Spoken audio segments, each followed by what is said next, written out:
You are about to opt in to Monerotopia, a show for the Monero community where all are welcome to join. From noob to maxi, no matter what bags you hold. Just sit back and relax to the sweet sounds of Monero's latest progress. Or if you're feeling inspired, join us on stage. Remember, the only thing that can stop Monero is a false belief that it can be stopped. And if you want to win the revolution faster, we recommend you remove your XMR from all custodial exchanges immediately. Warning, voting accidents are common around here. Don't forget to properly secure your private keys. Monerotopia starts now.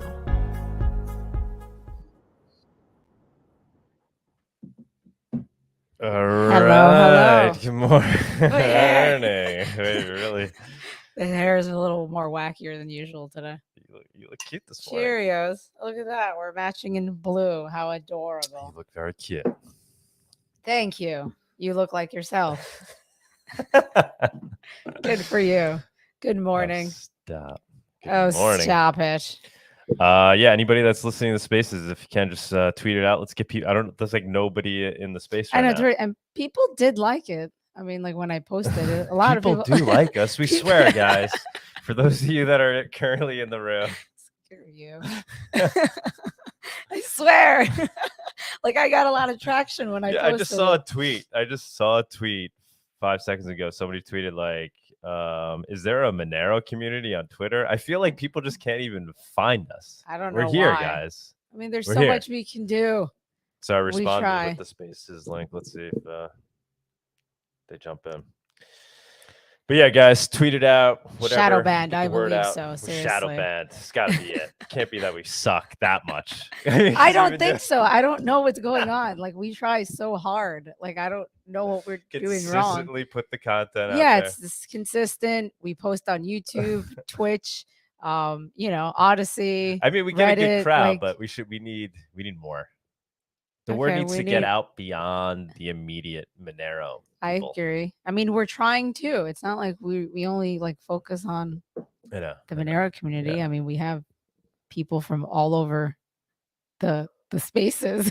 I know we did. In general, like, I'm I just just interviewed confused. a BSV guy. That's what I'm saying. had a And it's like still. Although it's very that was an strange. epic failure in the beginning. We had But it like worked out. almost 200 people that wanted to go to the space, that was a subscribed to hot it, mess. and then when we went to start the space, our guest wasn't like he was confused which link to click. Right? He I didn't don't know we were going to space. understand. And that actually was why. not his fault. And then in No. the space itself, he wasn't able to hear me, and I wasn't able to Yeah, hear that him.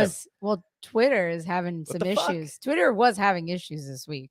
So it's not It's like the one time we had a decent crowd. It always happens. I think you should just embrace the fact that we always mess up, and it's okay, and we fix it though. Like he gets so angry. It's like, all right, it stinks that it happens, but because I know there's it's no need- frustrating for the listener to have to. But I mean, deal they with that. understand, or I'm sure most understand. Sure, there are the trolls out there, but you got to take a deep breath, and sometimes we're gonna fuck up.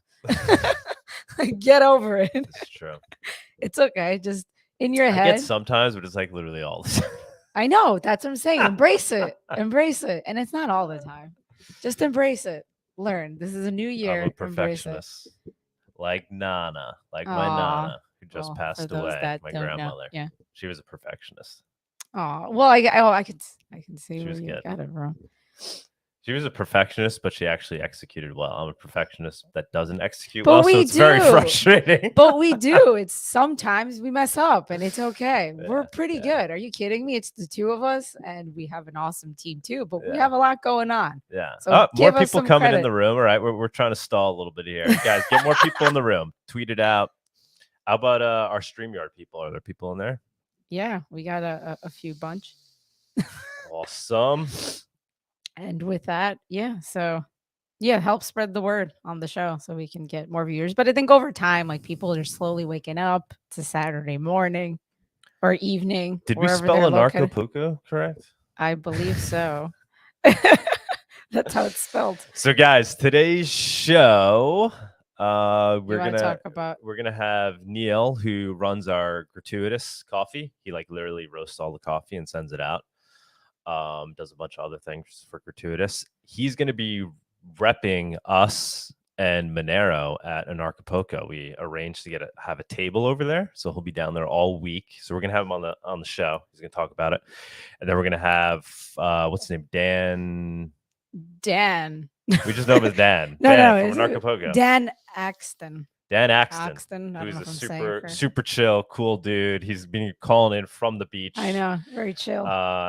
Hanging out with an orphanage. Orphanage that he does volunteer work. He'll go into all that. Yeah. Super cool dude. We've been coordinating with him to have this table at Anarchapulco, so he's gonna tell everybody what's going on for the week down there. Recommend checking it out. We were at Anarchapulco 2019, right before. Were we there twice? No, you did a presentation remotely, right? Then we went. Okay. We went to Mexico City, rented a car, and drove down to Anarchapulco. And we hung out with Raphael, who's good friends with us.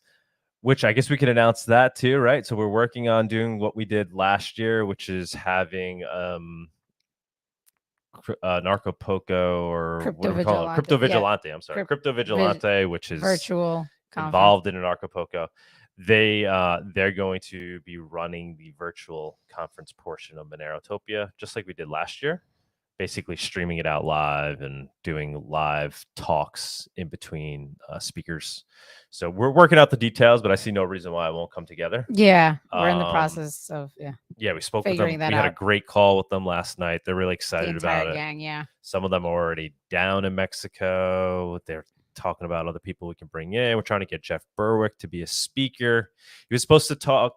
He wanted to talk last year at Monerotopia, but it was.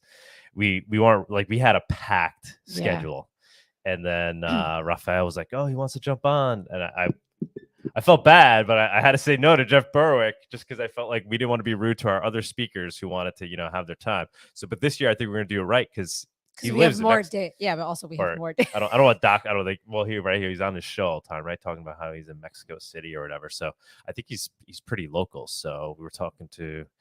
Raphael asked him last night. He said he's going to try to make it, so that'll be cool. He'll be one of the speakers, and with him, he'll bring the Anarchapulco vibe, and maybe some of the local anarcho community that lives in Mexico will come out. So yeah, we'll talk about all those things with Dan. What else do we want to mention? Nothing more than buy your tickets today. Get your tickets. We're gonna be raising the prices. We haven't in a second, but we're slowly because we don't want to raise the prices, guys. We want to keep it very accessible, but the only reason because we're trying to use carrot and stick method just to get people to commit. Because the more people that commit up front, the more we could do with the conference. If we see there's 200 people that bought tickets. Confidence to kind of take more risks with the conference. So please get your tickets up front. Spread the word, tell your friends, have them get tickets. We're trying to get the word out to the Spanish crypto community. Obviously, people that are into crypto that live in Mexico should know about Monerotopia. So any ideas, or if you're in that network, help us get the word out. With South America in general, people in Colombia and Argentina. We were talking to Andreas, Paraguay, from Moneruju. He's going to be. Well, we're actually. I guess we can't announce that yet either. But we're talking to a lot of people. He's most likely going to be participating, represent Moneruju, come give a talk. Maybe give one in Spanish as well. So he could give a Monero 101 talk in Spanish. Right, we're going to have. We want to get a bunch of locals that are local to Mexico City, not even necessarily crypto people, but students from universities, anybody that's interested in learning about crypto and, privacy tech. So we're trying to get the word out to the local community. And for those people, basically we're giving away free tickets. So if you live in Mexico City, we're not obviously, if you're a Monero person and you're, we ask that you buy a ticket because it helps support the conference. But this is for people that don't even know about Monero, that don't really know much about crypto. But we want to offer this to the locals. we're asking that, we're going to basically add a free ticket option. So we'd ask that they kind of like buy it so they have a little skin in the game. And so maybe we'd ask them a few questions. They don't need to identify themselves, but kind of like get a feel of what they know. Yeah, we'll call it like a scholarship ticket, right? Because we just don't want any Joe Schmo show. Like, we want people to have to want to come at the show and interest in learning about crypto. If they have that interest and they're local, we'll give them a free ticket and they come hang out. They'll be able to participate in the Monero market. We'll onboard them to Monero. So we're going to try to get a sponsor, hopefully Cake, right? We'll sponsor and we can give away like $5, $10 to these locals that come in to check out and learn about Monero. So yeah, guys, any ideas there, please help us get the word out, reach out, email us at monerotopiaprotonmail.com. Yeah. For any, anything, right? Whether you want to be a speaker, or you want to help us out. We need help, my friends. You got ideas. You want Please DJ. We already got to help. We're talking to Riot as well. He's probably going to DJ last year. He's going to DJ this year. Next week, yeah. Any out of the box ideas you have about the conference, what we're trying to do. If you want to participate in any way, reach out. Please reach out. We're very open-minded people. We have other privacy projects that are going to be participating this year. First year, we tried it out. It's a balance. We don't want to piss off the hardcore Monero community, right? With just like allowing shit projects to come present and kind of affinity scam. But at the same time, we want to bring all these people that are interested in these projects together. So it's a shame if you're into quote unquote privacy coins and you're not going to Monero because whatever reason you feel like you're not part of that community. That's just silly. So we're trying to fix that. Unite all the crypto projects and tech projects that are interested in building true digital cash, and we could all come, talk, exchange ideas, learn from each other, and use our collective energy to help grow the digital cash movement. And yeah, there's my spiel. Wow. What a short spiel. I guess, yeah. Let's move it along. All righty. So yeah, if you haven't gotten your tickets today, please do so now at Monerotopia.com. I'll put it in the nest over here. All right. So I guess, yeah, let's move on to the price report. Let's do that. The Monerotopia price report segment is sponsored by Local Monero. Avoid using KYC exchanges. Buy and sell Monero directly for fiat, peer-to-peer. Hello. How's it going, Marty? How are you guys? What's going on, man? Doing good. Happy Saturday. Maybe slightly hungover. Is this because of the rally, the crypto rally? Are you partying already, Bonnie? Yeah, we're already pre-celebrating over here. He's already in the full-blown bull market. Using that XMR, putting it to good use. Nice. Did you? Were you able to use it for your? No, I'm just kidding. I don't want to sell. I might sell some of my other coins, but I'm gonna hodl my XMR for probably a very long period of time at this point. Yeah, I don't blame you. But that being said, I do like to use it just because I feel like it helps it grow. That's true. Yeah. When I can find products that I can actually buy with XMR, I tend to do that. And that'll get easier as we get out of this bear market. Once price starts going up to like $200-$300, because down here at like 100, 150, I don't really want to. Even if I could, I don't really want to sell my XMR unless it's just for small stuff. Yeah, no, I totally agree. It's painful when I do it, but at the same time, I'm just like, I gotta spread it.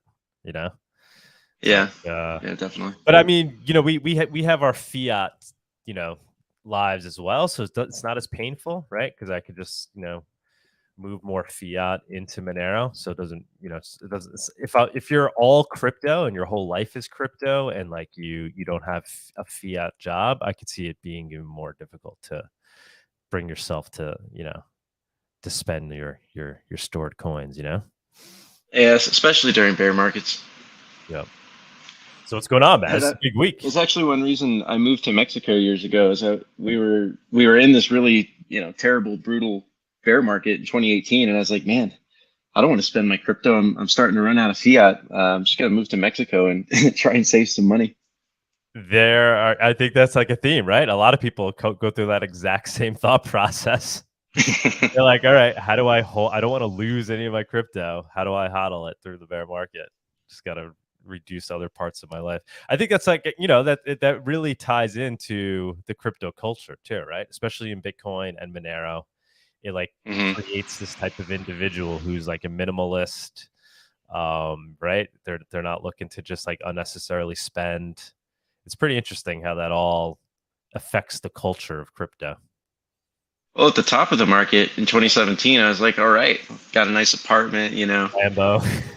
Bought a car. And then I was like, well, let's go in reverse now. Let's try and value minimalism and see how that goes. Exactly. But luckily, Mexico is such a beautiful country. It's such a good place to live that I just decided to stay here. Awesome, man. Yeah, I'm trying to slowly convince Anita of that. But for us, I mean, it's the leaving the family. We just have so much family here. It's hard for us to pick up and leave. That's the hard part. Like, yeah. Practicality. And it's not like it's a quick flight down to Mexico from where you're at. It's probably like 4-hour flight. Yeah. Yeah, it's five. Yeah. Which isn't that bad. It's not terrible. If you commit to being like, all right, I'll come back for every holiday, or like try to motivate the fam to come down for certain holidays. I mean, you could theoretically end up seeing your family and friends more than you normally do anyway, right? Because it's like you commit to doing it. It's tough because like, yeah, we see our family a lot, right? Yeah, Especially I'm very close. Yeah, we're both close to our family, weekend. so it's like a little tough. Yeah. Like even during the week. Like, and then I got my daughter. I'd like have to bring her down like part of the year, and it would be tough. It's a pickle. Yeah. It's a pickle. How about you with fam situation? What was your experience like? Well, my family lives in Texas, so they're actually pretty close by. Yeah, that's not too bad. Yeah, totally different. It's like at some point here, I would like to buy an airplane, and then I can just fly back easily. Because going across the border, and airplanes aren't really like they're not that expensive. It's not. I mean, you can get a really nice one, of course, but yeah, you just get a little Cessna, put a GPS in there. Yeah. I actually at the last Monerotopia, I was down there in Florida because I was getting my pilot's license. Oh, cool. Yeah. So you are now a pilot? Indeed. I haven't flown in about 6 or 7 months, but yeah. Sick, man. That's pretty cool. Or is it like it's really fun. You get nervous every time you get in there, or you're just like, is it like second nature? At first, you're a little bit nervous, especially on your first solo. But you get used to it. It's it's not a big deal. Dude, can we go on a trip together? That's can pretty we, cool. Can we arrange something? I'll pay. Hey, you should like charge people for experiences. Come fly with Bawdy. that's commercial flight. I'll have to get my commercial license, which is like a whole other thing. Well, you could have people come in, right? Obviously, you could have passengers come in, right? Yeah. I can't. I just can't charge for it. That's all. Well, I mean, unless you're secretly charging Monero. We can like split the cost. We can like split the gas. Right, and you gotta pay for plane rental. Yes, exactly. Right. I've got to get my currencies again. The last time I flew was back in June this year. So I've got to go, brush up, and just haven't had time. And so do you fly then in Mexico? Is there a place you go where you can like rent and fly? They don't really have aero clubs down here. I'm sure there's got to be like some people privately have their own airplane. But I looked around a little bit and there just weren't any aero clubs in the city I'm in. So maybe in Mexico City they have some. I haven't checked on there. So yeah, it's a little bit harder because I guess if I could find someone that had an airplane that would, rent it out to me. So I don't know. That's why I said it's just easier to get my own airplane at this point. If I was in the States, it would be a lot easier. I mean, there's aero clubs everywhere. There's plane rentals in many different places, but it's not really a thing too much here in Mexico. Right. Dude, you just progressively get more and more badass and impressive with each conversation we have. You're like slowly revealing more. Bawdy is an impressive individual. Thanks, man. Yeah, man. Take it away on price. So, I really don't have too much for you guys on price today. Everything's going up. Everyone's pretty happy. I was posting yesterday that the vibes feel a lot like the 2015. Actually, that's a different chart. Let me just pull that chart up. things feel like we're back in 2015. And I actually overlaid, so this blue line right here is the bear market from 2014, 2015. And right around here, everyone is saying, oh, we're going to get a pullback. You know, I'm going to buy once we pull back to the lows. And I kept saying, we're probably not going to pull back to the lows. I just don't see it. That trade is too easy, right? It's too easy to see this market and then scoop that up. I said, be prepared, because we might actually just keep going up, and we might just not even respect any of these resistances. So the other thing that's happening right now is that Bitcoin dominance is really jumping. And so this is something that I've noticed they'll do when they want to try and convince people that a bull market is happening. They'll push the Bitcoin dominance up, because people, you know, once you're confident that Bitcoin is doing good, then you might roll some funds into other coins. They did the same thing back in like right before this bull market kicked off in the fall of 2020, which is kind of a painful memory for Monero people. But yeah, this is 2020 right here, and they just pushed the Bitcoin dominance from 60% all the way up to like back to 73%, which was its local high. And this was kind of necessary. It's the lowest cost way that market makers can sort of convince everyone that the bull market is back on. So they shoved the Bitcoin dominance up, they pushed Bitcoin to new all-time highs, and then the tidal wave into shitcoins and altcoins. That was the next movement. So right now it feels a little bit like that. In a larger picture, it's still a somewhat, you know, we're not looking at 2x, 5x gains here. We're looking at 30%, 40%. But still, there are these kind of vibes to me where it feels a lot like this parabolic move that started in 2015. So at some point we're going to pull back here, and that's really the big question. When are we going to pull back? So we'll talk more about other cryptos later. But for now, Monero looks really nice. If you remember last week, I was saying we had broken this area right here, and I did feel like we were going to head to this next area very quickly. So right now we've hit a pretty natural resistance point. And, you know, the question is, are we going to go higher? With this kind of momentum, I really do kind of expect that we'll come and trend back up here. But we also know that Monero's price is often managed. And it does look to me, so the divergence is here. It does look to me like they probably did spend a decent amount of time accumulating Monero, right? All these places right here. Overall, if we go to longer timeframes, you can see that essentially they spent the past few weeks either accumulating Monero or just trying to keep their doors open. So when we go to longer timeframes, this is kind of a longer average, right? So you can see that that we spent a lot more time overall with positive Monero divergences. So they probably are accumulating at some point. I have a thesis now that I put on Reddit a couple days ago. What we saw in August, at the top of that August bubble, or not really bubble, but you know, at the top of the August bounce, Binance shut down Monero for like 10 days, their Monero withdrawals. And then they diverged their prices down by about 2%, 1 to 2%. And my theory was that they took whatever remaining Monero they had and sold it on Kraken to try and keep the price down, even as they shut off withdrawals. And so they wanted to do that to suppress the price while they pushed everything up. Because the price on Monero the action looked weird. It's like we just had a flat top. And so my thesis is that whenever the top of this bounce comes, we will probably see, or maybe not probably, but if we see Binance shut down withdrawals again for, you know, at least a few days, and we see negative price divergences, that's probably an indication that we're at a temporary top. So that would be nice if they did that, because, you know, that makes it a really easy trade. Makes it really easy to get out of my my altcoin and shitcoin positions.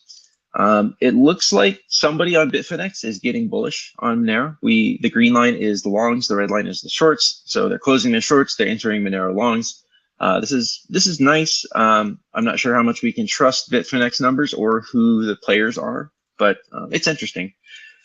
This development, so XMR BTC, if you remember last week, we actually drew this outer triangle, this guy right here, saying, well, it looks like we might need to redraw this triangle. You can see this line right here. So we had this line drawn for quite a long time. It made sense. It's kind of where things were topping out, poked above, and then kind of hung out there. And of course, you know, the thesis was that eventually we were going to break above this, and which we did. But it sort of required that we redraw the lines, which we did last week. Now, right now, we're kind of falling out of this triangle, and that's really not something we want to see, but it's also not surprising. So what happens is with price, one reason price just explodes like this, both for Monero and other coins, particularly for Bitcoin and other coins, these exchanges, they can see when funds are flowing onto their exchanges. They've also got their chain analysis, so they've got really sophisticated tools to understand on-chain flows. Like you've got a lot of maximalists, for example, will look at Glassnode and they'll talk about on-chain metrics. I've never seen a single one of those guys ever predict a bear market or a pullback on that data. But I do believe that the exchanges, the market makers, and the chain analysis guys probably can see that kind of stuff. So, and people got paid yesterday too.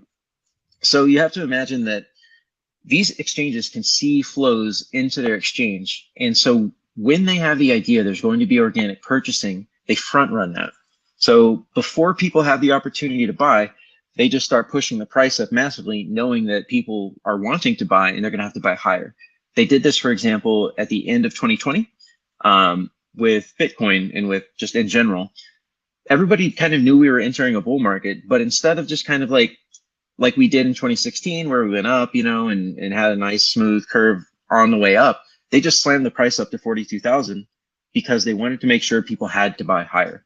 It's kind of a little trick that they pull. So I think they're basically what's happening here is this is real organic purchasing of cryptocurrency, but the price is kind of getting a little bit far ahead of itself. They're using that organic basis to lever up the market partially again. So with that, you kind of have to expect there can be very sharp pullbacks, and there probably will be. In terms of XMR BTC, it looks like they pushed a bunch of extra money into cryptocurrency. And even though Monero has some pretty nice gains, you know, they're pushing a lot more leverage into the other currencies, the other cryptos. So yeah, this was a pretty natural place for a pullback, although this happened in the middle of the night, which is just kind of annoying. I don't know, maybe that was like 4 a.m., 5 a.m. Eastern. So not really too much of an opportunity to take advantage of that unless you put your Monero on an exchange, which is you know, not recommended, of course. We've got the let's see here. We've got the Monero dominance, and this is again another chart where we just kind of blew through some the first resistance. We spiked up here to this second resistance. Again, I'm not sure if that wick was real or not, but in the way that you expect charts to behave, you expect to visit this line at some point again. So for example, we came up here, we didn't pull back, we just broke through. So now it's not uncommon. Like this isn't a terrible thing for us to come back down and visit this line and then try and come back up again. That would be sustainable market action, the kind of action that we want to see. And then finally, these divergences, I don't know what happened here, but OKX, I guess they decided they want Monero. The white line is the sum of all of these, sorry about that, the sum of all of these different exchanges here. So, I mean, they really pushed up their acquisition of Monero right now, which is kind of weird because we've seen this pullback despite them trying to acquire more Monero. So I'm not quite sure what to make of that. But you know, interesting dynamics there. Let's go ahead and take a look at all of the regular macro stuff. We have the Dixie let's go to the daily. So if you remember last week, I was saying that when this wick happened and then we ended the day down on what really looked like the beginning of a bullish movement, that was for risk assets, that was a very positive sign because it meant that Dixie was probably going to have more losses, which indeed is what we've seen this week. The dollar index has continued to decrease. Now you have to keep in mind, this is more important as an indicator of how funds are flowing. It's not necessarily like the dollar is strong, right? It's just that the dollar is strong relative to other currencies because of how people are moving funds. So this just helps us to see that. We also have the reverse repos, which haven't really done anything in the past week. They're just kind of flat and hanging out down here. So if we're going into a real bull market, I do want to see this trend down, right? We want to see this start moving towards the bottom of that range, and ultimately, we would love to see this thing break down out of this broadening structure. So that'll be another big sign that we're actually going on a sustained run and not just not just a temporary fake out pump. We've got crude oil, and And as we talked about, we kind of want it to stay in this lower boundary in this range here. Hopefully we don't end up, jumping up too high. That would be an early indication that inflation could be problematic. Gold is another big one that we talked about. We really want to see gold continue to perform. Now, my thinking on the gold chart here is that we've broken through some very important resistances. This line, for example, has been a very important line for pretty much the whole bear market. We broke to the upside of this rising wedge, which was something I was expecting that we would do. And now we're also breaking kind of horizontal areas of significance. At this point, with this kind of momentum, I would expect gold to continue heading up here to this range. And that will probably be a significant point where we will probably see gold pull back and we'll see a shift into the stock market. So stock markets are doing really good. I was kind of hoping that we might end the week actually above this resistance line. It would have been cool if we could have just closed up into this area. That would be significant strength, but there's no reason why that had to happen yesterday. It could be on Monday. It could be next week. That pullback that I was kind of hoping for midweek never came. And so once mid-Wednesday came around, I was kind of saying, well, we're probably just not going to get a pullback, which is good because that meant that we were going to have strength. And then we got the NASDAQ as well. And it's not doing quite as well, but we should expect that we should get into this area next week on the NASDAQ. And again, because everything's correlated, we want to see the stock market do well. It's not necessarily a competition. In fact, it's not a competition at all. People that have money in the stock market, most of those institutional players, they're not just going to take that money and drop it into crypto. Some of them do a little bit, but in general, the more important aspect is risk on. Are people buying risk assets, tech stocks, cryptocurrency? And then we can take a look at all of the assets relative to each other. If you remember last week, we said that silver was kind of, silver had surprisingly not done as well, and that would probably catch up. And that's what happened this week. Silver came back up. Let's go on a shorter time frame. Okay.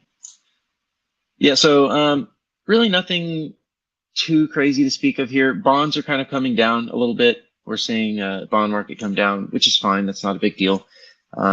Crypto, really took this big bounce on yesterday. So not really too much there to look at. Nothing too interesting. Oh, that's right. The inflation numbers. Inflation came down. It hit targets. Everything was basically exactly at target, which is nice. We kind of would have preferred to see it beat targets. We'd like to see inflation coming down a little bit faster. That gives us more confidence. But for the meantime, this is good. Like, this is what we wanted to see. We need to continue seeing another, let's just say, in one more month. If we have good inflation numbers next month, that should really be a catalyst to continue these gains, to sustain these gains. The Federal Reserve is looking at core inflation, the blue line, more than they're looking at CPI.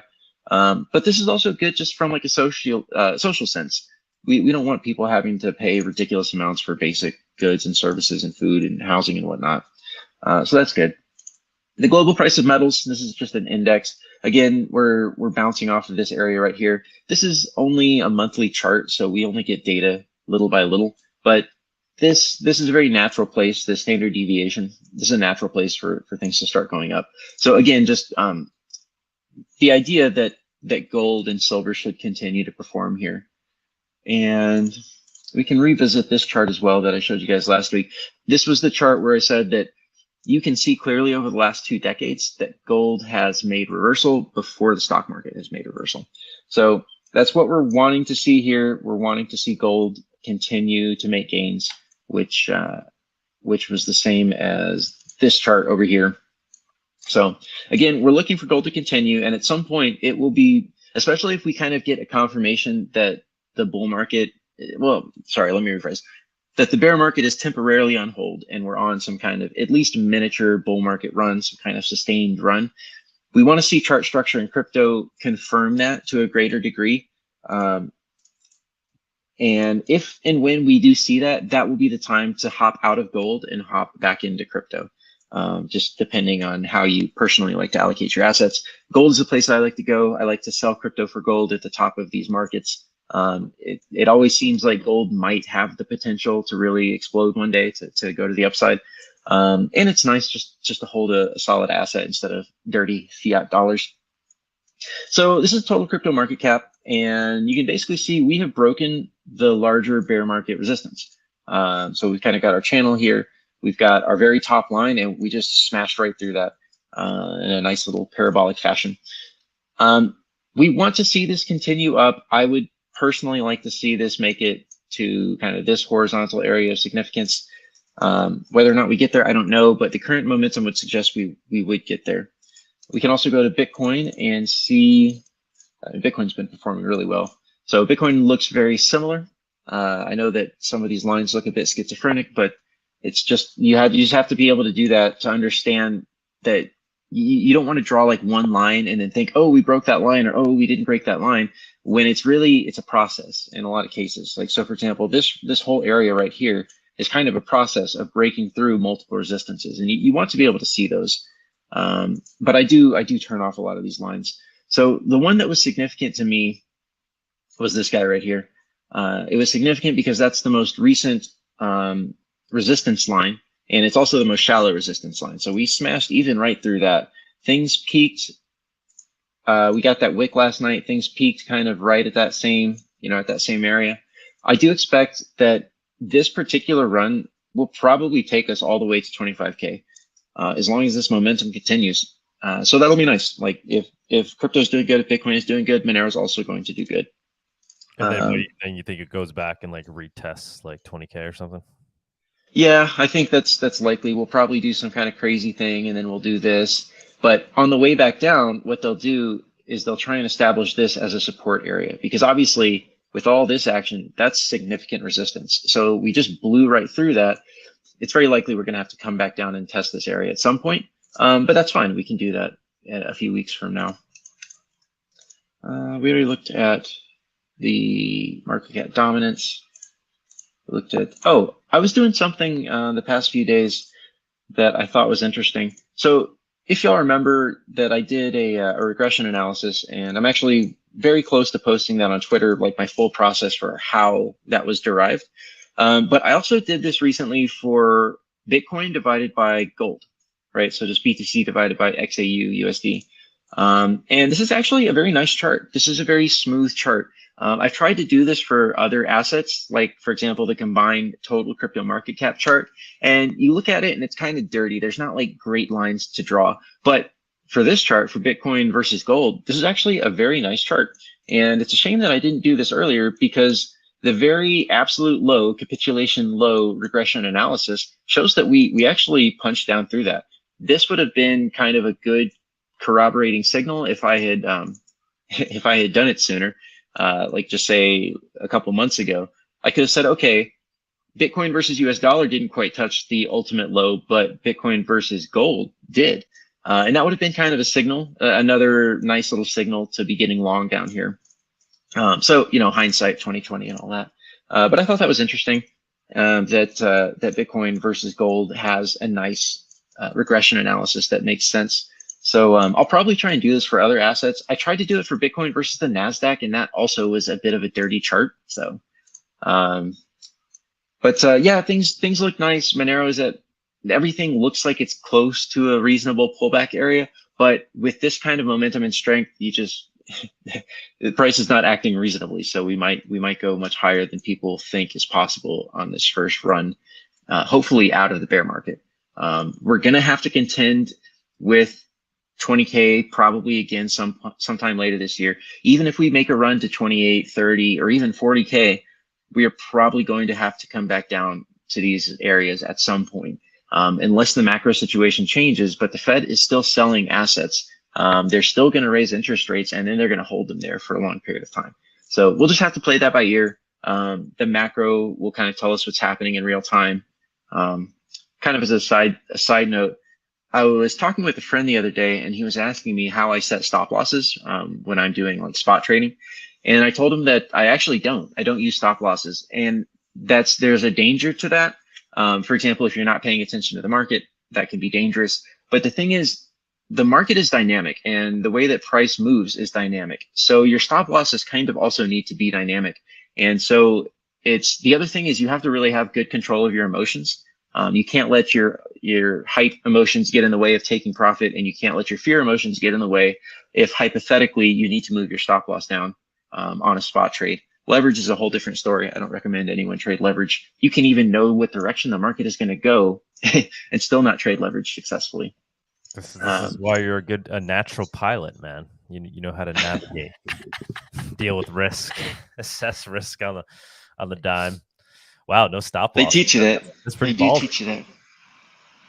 I don't trade, but the stop loss just seems like a very simple thing to do that really makes like trading easier, right? I guess if you're constantly on it, like what you're doing, but you know, if you're somebody that just kind of like, oh, did we get disconnected?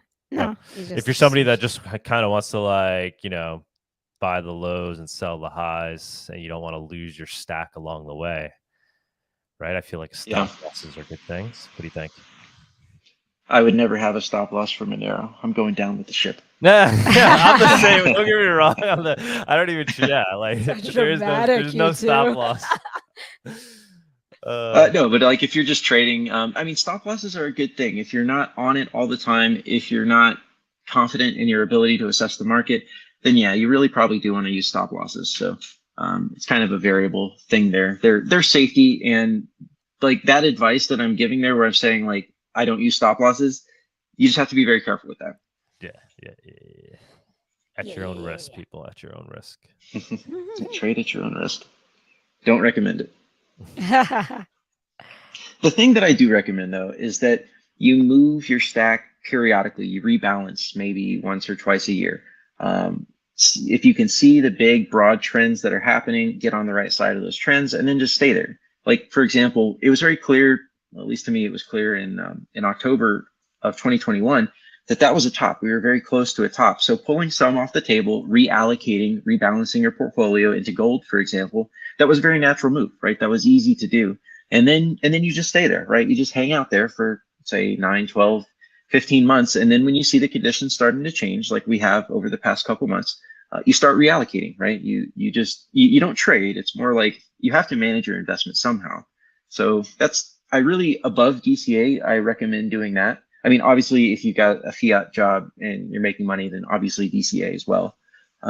But if you're living off your crypto, you don't want to trade daily. You want to avoid that. It's a trap. But you do want to rebalance your portfolio a couple times a year. I play just try to acquire more in the bear markets and keep my crypto as my crypto. Just because I'm not on top of it enough. I wouldn't. And I think we talked about this last time. I just wouldn't want the added stress. But yeah, if you're completely all crypto and you're not in the fiat world, you're not making any fiat income. Yeah, it's kind of silly not to follow the big moves, right? Seasonally. Yeah, I mean, you kind of, unless you just bought really early and you've got a few hundred Bitcoin or a few million in the bank, or sorry, not in the bank. If you have a few million in crypto and you're just chilling, then okay, maybe you don't need to trade. But yeah, if your job is to trade the markets, you kind of have to take advantage of these movements. Yep. DGen, that's a DGen job. Don't do it, guys. All right, man. Thank you, Bawdy. Thanks, guys. Yeah, thanks so much. I mean, so overall though, you think Monero will follow? Will it continue to keep up with Bitcoin? Like I kind of asked this last time, but now we're seeing it, right? It seems like boom, Bitcoin's taken off, leaving everybody in the dust. Do you just feel like it will just continue to creep up and follow and catch up and essentially maintain the same ratio against Bitcoin, or slowly? With volatility, in fits and starts, and with volatility, yes. Mm-hmm. So they're pushing a bunch of money, leverage, stable coins, whatever, into Bitcoin at the moment. And so we're having a pullback, but at some point crypto is going to pull back, and it's likely that Monero will catch up during those moments. They can't continue to press deeper and deeper fractional reserve ratios. They're just basically out of Monero. So it'll be in like counter-cyclical timing, right? They'll pump Bitcoin, they'll pump the crypto markets, and then some people will roll some of that into Monero. So we'll probably see kind of like, it'll happen in fits and starts, and it'll happen with volatility. But I do believe that overall we should keep up with the crypto market this time.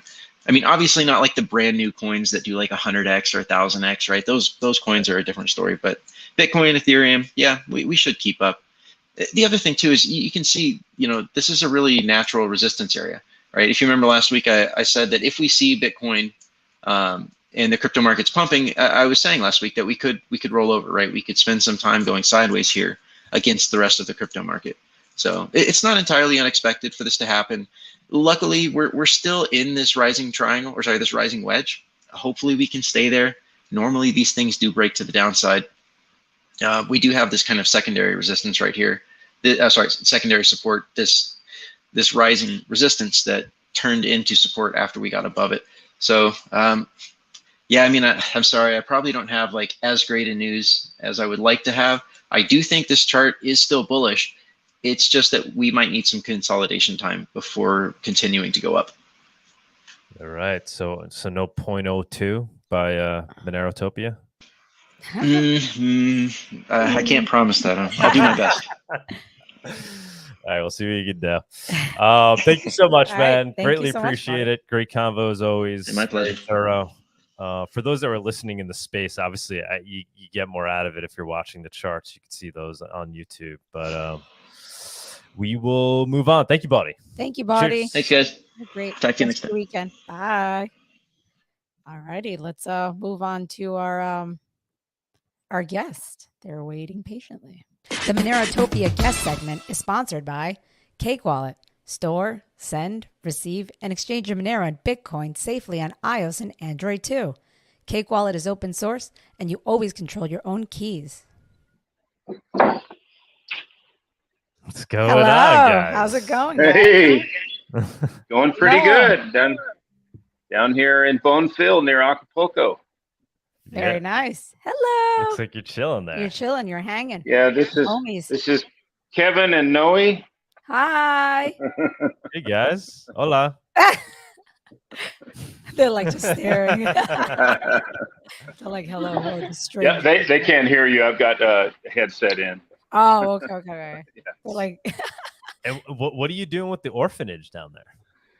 So Anarchapulco has been working with the Marsh Children's Home for almost 7 years now. This will be the 7th year that we've been working with them, and it just kind of started out of this fundraising thing that we had going on back when I was on the radio.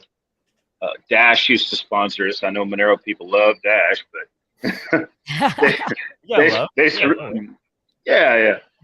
they sponsored us, and we did all kinds of really cool things with the orphanage. I was actually building houses and stuff in Puebla, going into hurricanes, doing all kinds of things that the Dash community fully supported, and they thought it was a good idea to pay for. So I can't complain when your life is to go out and do something like that, and you can make a living at it. That's pretty damn cool.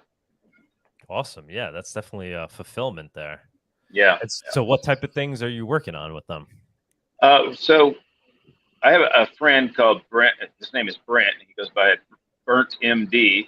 He's a rapper and cannabis connoisseur in the CBD world. He sells CBD medicines and stuff like that, and he's into growing food.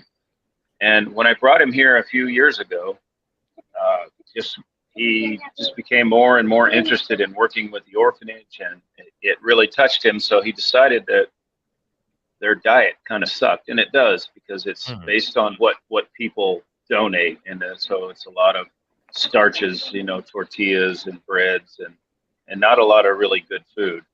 Eggs. So you need eggs in there. Yeah. So Brent decided, we should start a garden, and it's grown over the past year, and now we're getting into hydroponics. Oh, it's awesome. We made a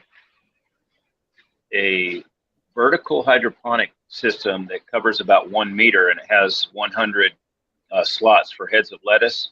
We're having a little trouble growing it right here because we're right next to the ocean, so the salt's taking its toll on it. But the event space where we're having Anarchapulco is called the Secret Garden, and it's about a quarter mile away from here. They are giving us a designated area to start this garden.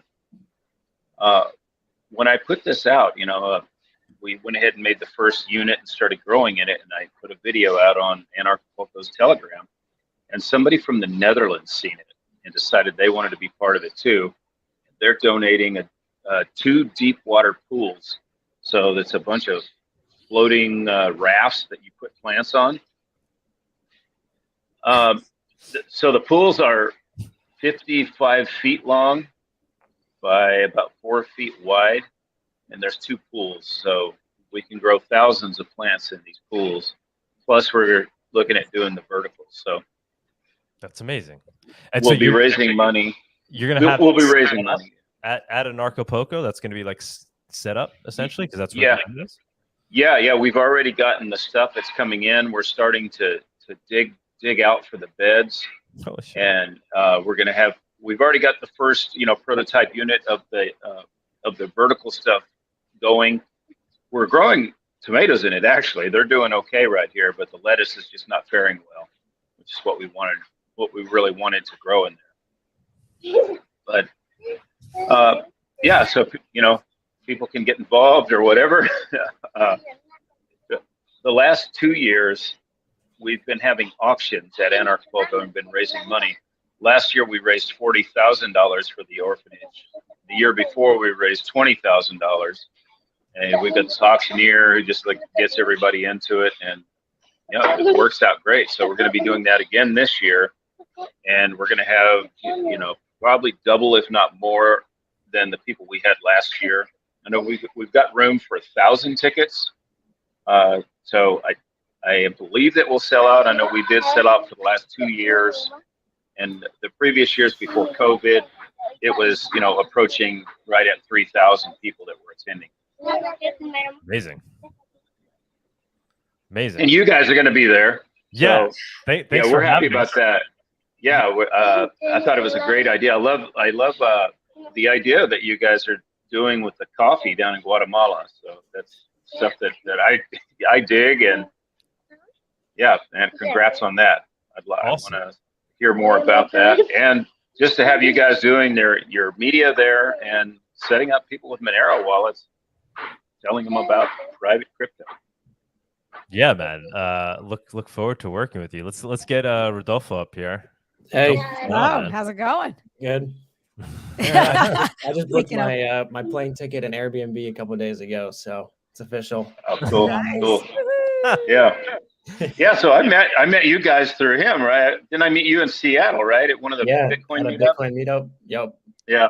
So I haven't had a house in 6 years, so I just travel around in RVs and motorcycles and whatever.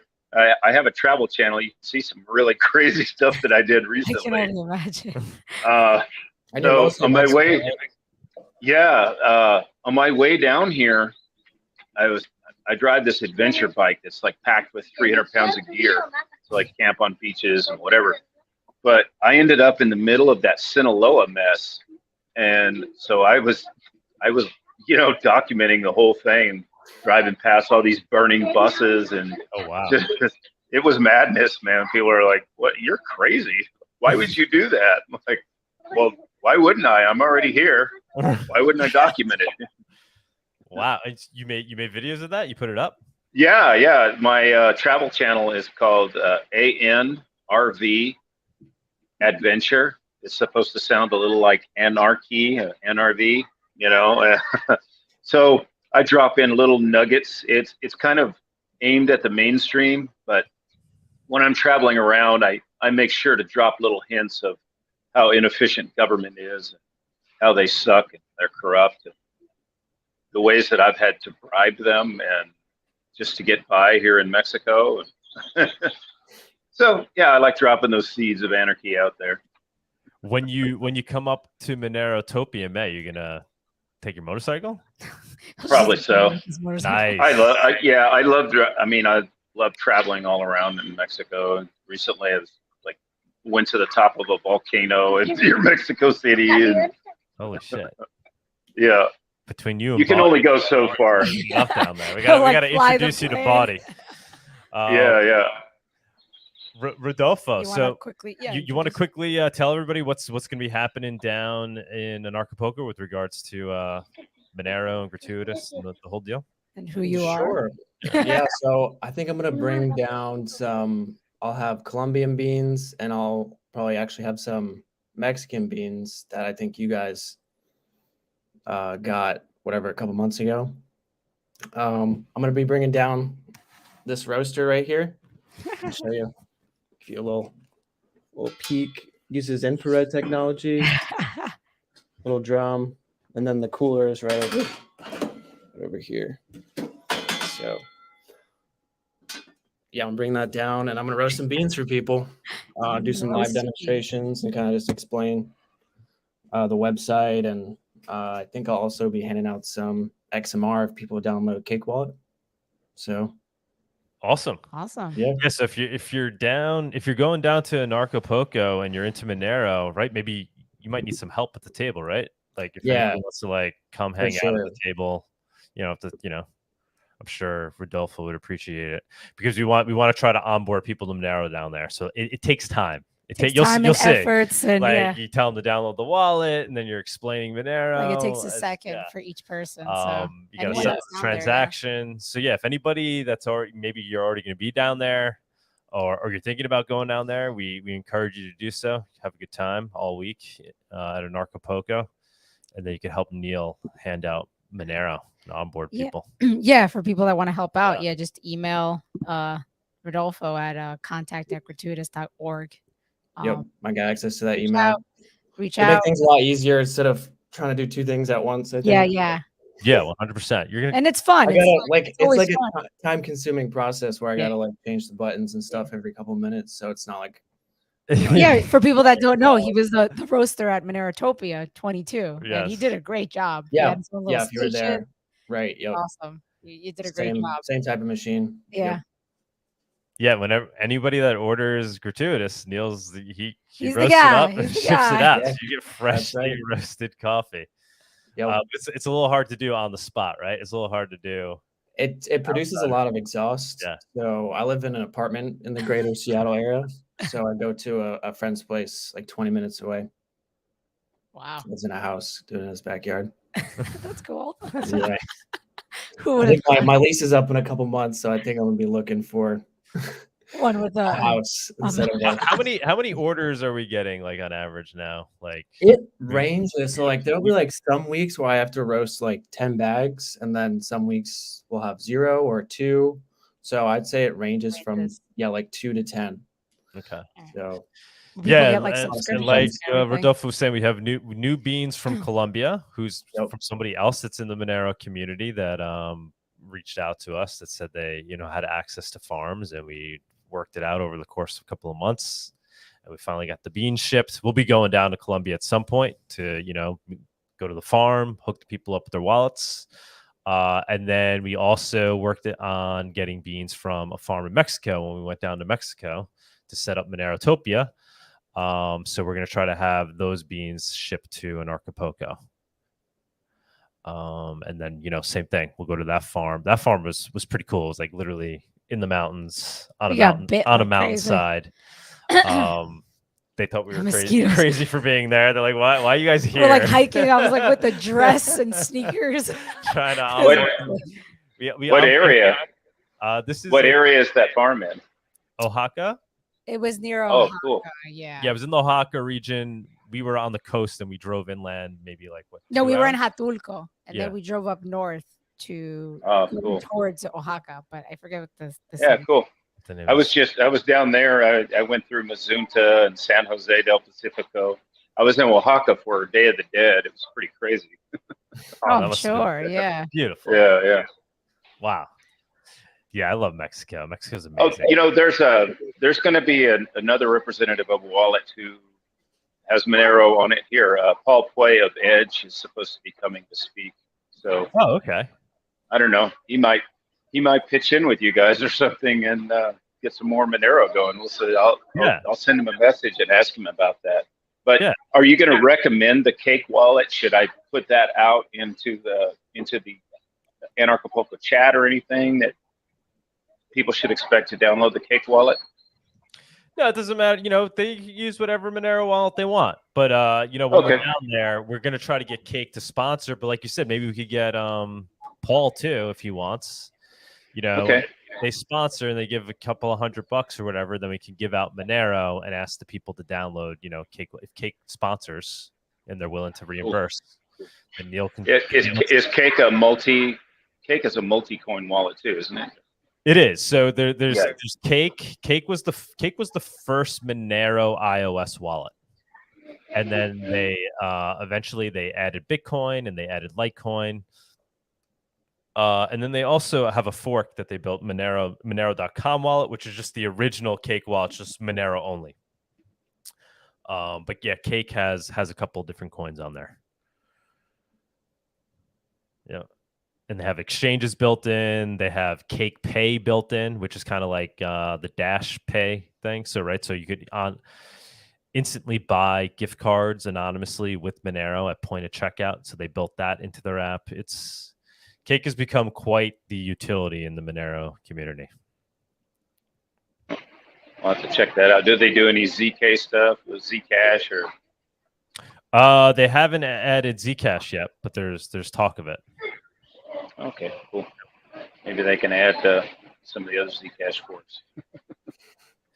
Yeah. I mean, they try to add cryptos that are really used for transactional purposes. That's kind of like the metric they seem to be going by. So that's why Bitcoin, Litecoin, obviously Monero. But like I said, they started off as a Monero wallet, and then they started to add some of these others. But yeah, we'll see. We'll see what it evolves into.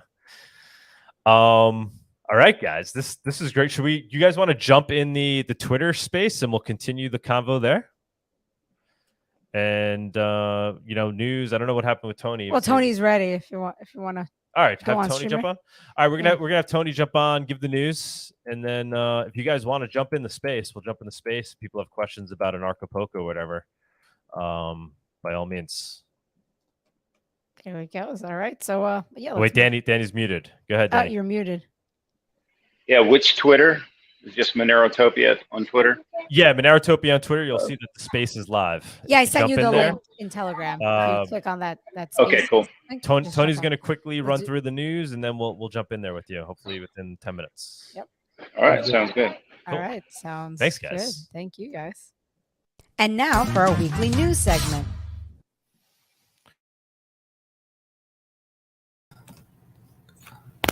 Hello, Tony. Whoa. Oh, you appeared out of nowhere. Whoa. Hey, guys. How's it going? What's going on, man? Good. I'm back in the US now. So, oh, wait, the camera is out of sync again, at least for me. Oh, no.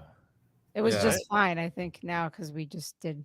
Whatever. Anyways, just continue. Don't worry about it. Just do it. Okay. Take it away. Yeah, try to get it going because then we'll jump into space. So just share your screen. I think Danny's gonna hang around a little bit. Yep. Okay. There we go. Yeah, now it's back in sync. It just took a second.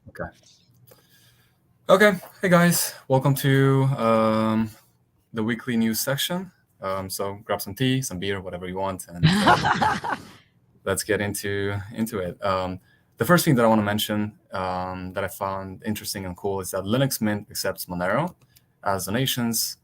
And if we open these links from Reddit, you can see right here, that you can actually donate Monero to Linux Mint. So that's really interesting. And then there's a Monero ATM project that could be completed before MoneroCon 23. That is going to be on the 23rd of June, 2023. That's a lot of 23s. And if you go on their website, they actually detail how you can build that yourself. And you need a single board computer, a bill acceptor, coin acceptor, a thermal printer, QR reader module, a 7-inch HDMI display, and a power adapter. And the cost is between 200 to 400 euros, which is not a lot of money. And you can build your own Monero ATM, and hopefully it's gonna look as good as the one on the right. That's sick, man. We gotta. Who's behind? We gotta have them on the show. I think no.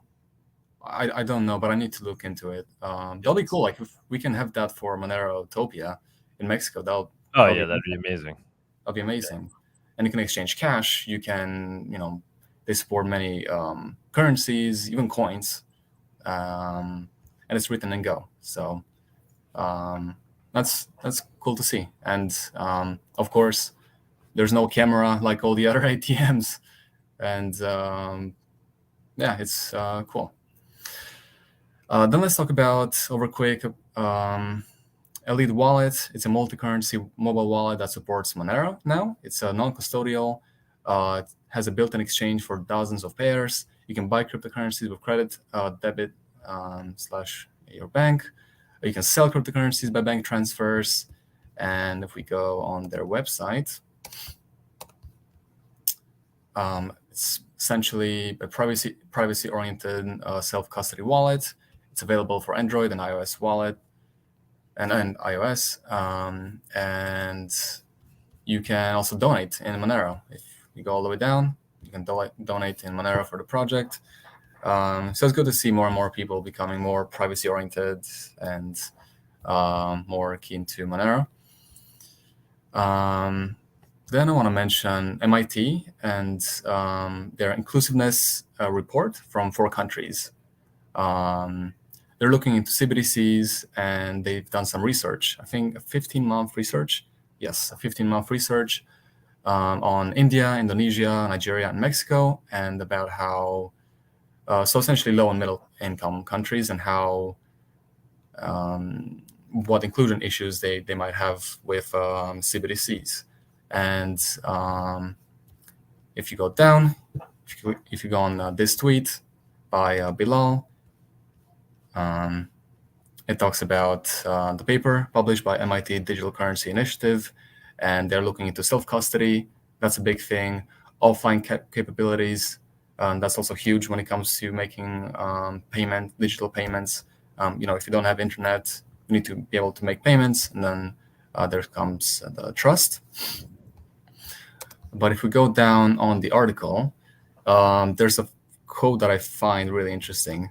It says, especially considering the rise of authoritarian regimes around the world, the acceleration of the surveillance state, and the increasing challenge of regulating the technology industry, it is far from self-evident that people should trust a CBDC. So that's up to you if you want to trust a CBDC or not. And by the way, if you want to check out all the links, if you want to read them by yourself and look into, because there's far more details and research papers that you can see. The links are in the description, so you can go and check it out. Then let's go into this one is huge. It's about United Arab Emirates and their new federal virtual asset law. And if you don't comply with this law, there's a hefty fine of up to $2.7 million. And this is, of course, in the name of terrorism and money laundering, and to protect people from it, although it's pretty hard. And they passed a new law that governs virtual assets, setting up the country's initial regulatory regime for the cryptocurrency space at the federal level. And the crypto regulator is called the Virtual Asset Regulatory Authority, VARA.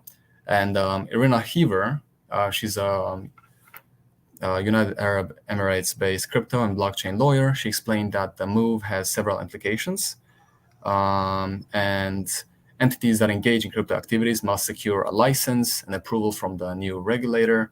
Non-compliance could lead to a hefty fine of $2.7 million. And essentially, every crypto and Web3 project operating in the Arab Emirates will have to structure a way to comply with the new federal law and all of the existing laws. And starting January 14th, which I think it's today, today actually, everybody gets 3 months to comply with the new regulations. And this is whether you're a crypto exchange, a crypto brokerage, a crypto payment service, basically all the entities that deal with crypto. And again, this is in order to combat money laundering, crimes, the financing of terrorism, and the financing of unlawful organizations. And then it also mentions that it's still going to be hard to prevent FTX-like entities from attempting to commit fraud. And they want to make the Arab Emirates the Web3 capital of the world. Then moving on, let's talk about Russia and the CBDC settlement system. They've been dabbling with CBDCs since the restrictions because of the war with Ukraine. And they have two possible cross-border CBDC settlement models this quarter. They wanted to release a digital ruble by the beginning of 2024, I think. But now we're expecting it to come sooner in the first quarter of 2023. And the first proposed model sees various countries entering into separate bilateral agreements with Russia to integrate their CBDC system. Each agreement would be made to ensure the conversion and transfer of assets between the countries are in accordance with the rules of the agreements. And the second, this is a more complicated model. It proposes a single hub-like platform for Russia to interact with other countries, sharing common protocols and standards to facilitate payments between the connected countries. Now, for this, the country with which they are conducting the payments with, they need to be technologically and politically sound already in order to commit to such a thing. And what's also interesting, let me see where it is over here. Yeah, the vice president of the Association of Banks of Russia, Alexei Voylukov, said that introducing a digital ruble won't change or improve Russia's global political situation, and trials for the CBDC platform can only be undertaken with countries that are friendly with the Russian government and technologically ready. It's interesting how the government is very keen to the CBDC, but the Bank of Russia isn't. And we've seen articles in the past where there's been these conflicting, this conflict between them. Then let's go into the BIS economist that suggests improving Tradify with CBDC to attract users away from crypto. There's many risks involved with crypto, as we all know, and economists are suggesting that they need to make Tradify better in order to sway people away from crypto and get them into CBDC. And it says they want to develop an alternative. What they had in mind was the CBDC. BIS senior economist Matteo Aquilina said they saw lessons from the crypto winter that descended in 2022. The recent failures in crypto asset markets underscore the need to address the risks presented by crypto before those markets become systemic. They said crypto is unlikely to go away on its own despite the issues with it, the authors noted. They place potential risk mitigation actions into categories of banning specific activities with crypto, containing crypto in isolation from the real economy, and regulating crypto in a manner akin to Tradify. And then each option has relative pros and cons. They noted a ban, for example, could conflict with founding principles of society, among other things. The three approaches can be pursued simultaneously, however. For essentially CBDC, for it to be better than crypto or to sway people away, it needs to improve the speed and the cost efficiency. It needs to be easy to use. And then I think they also mentioned privacy, yes. There's a quote over here in this article by the author, and it says they could help reduce the cost of payments, enhance financial inclusion, bolster the integrity of the system, and promote user control over data and privacy, which is not true because I think her name is Christine Lagarde, the president of the European Central Bank, and she detailed in her paper that you're not going to have full privacy that you will have in Monero. There's going to be some level of privacy, but not the one that, of course, we wish for. They can still turn off and on the switch, the privacy switch. Yeah, basically the way they word it is like, everybody will have privacy, except in instances where the government needs to be able to look into things, which just implies that there really is no privacy.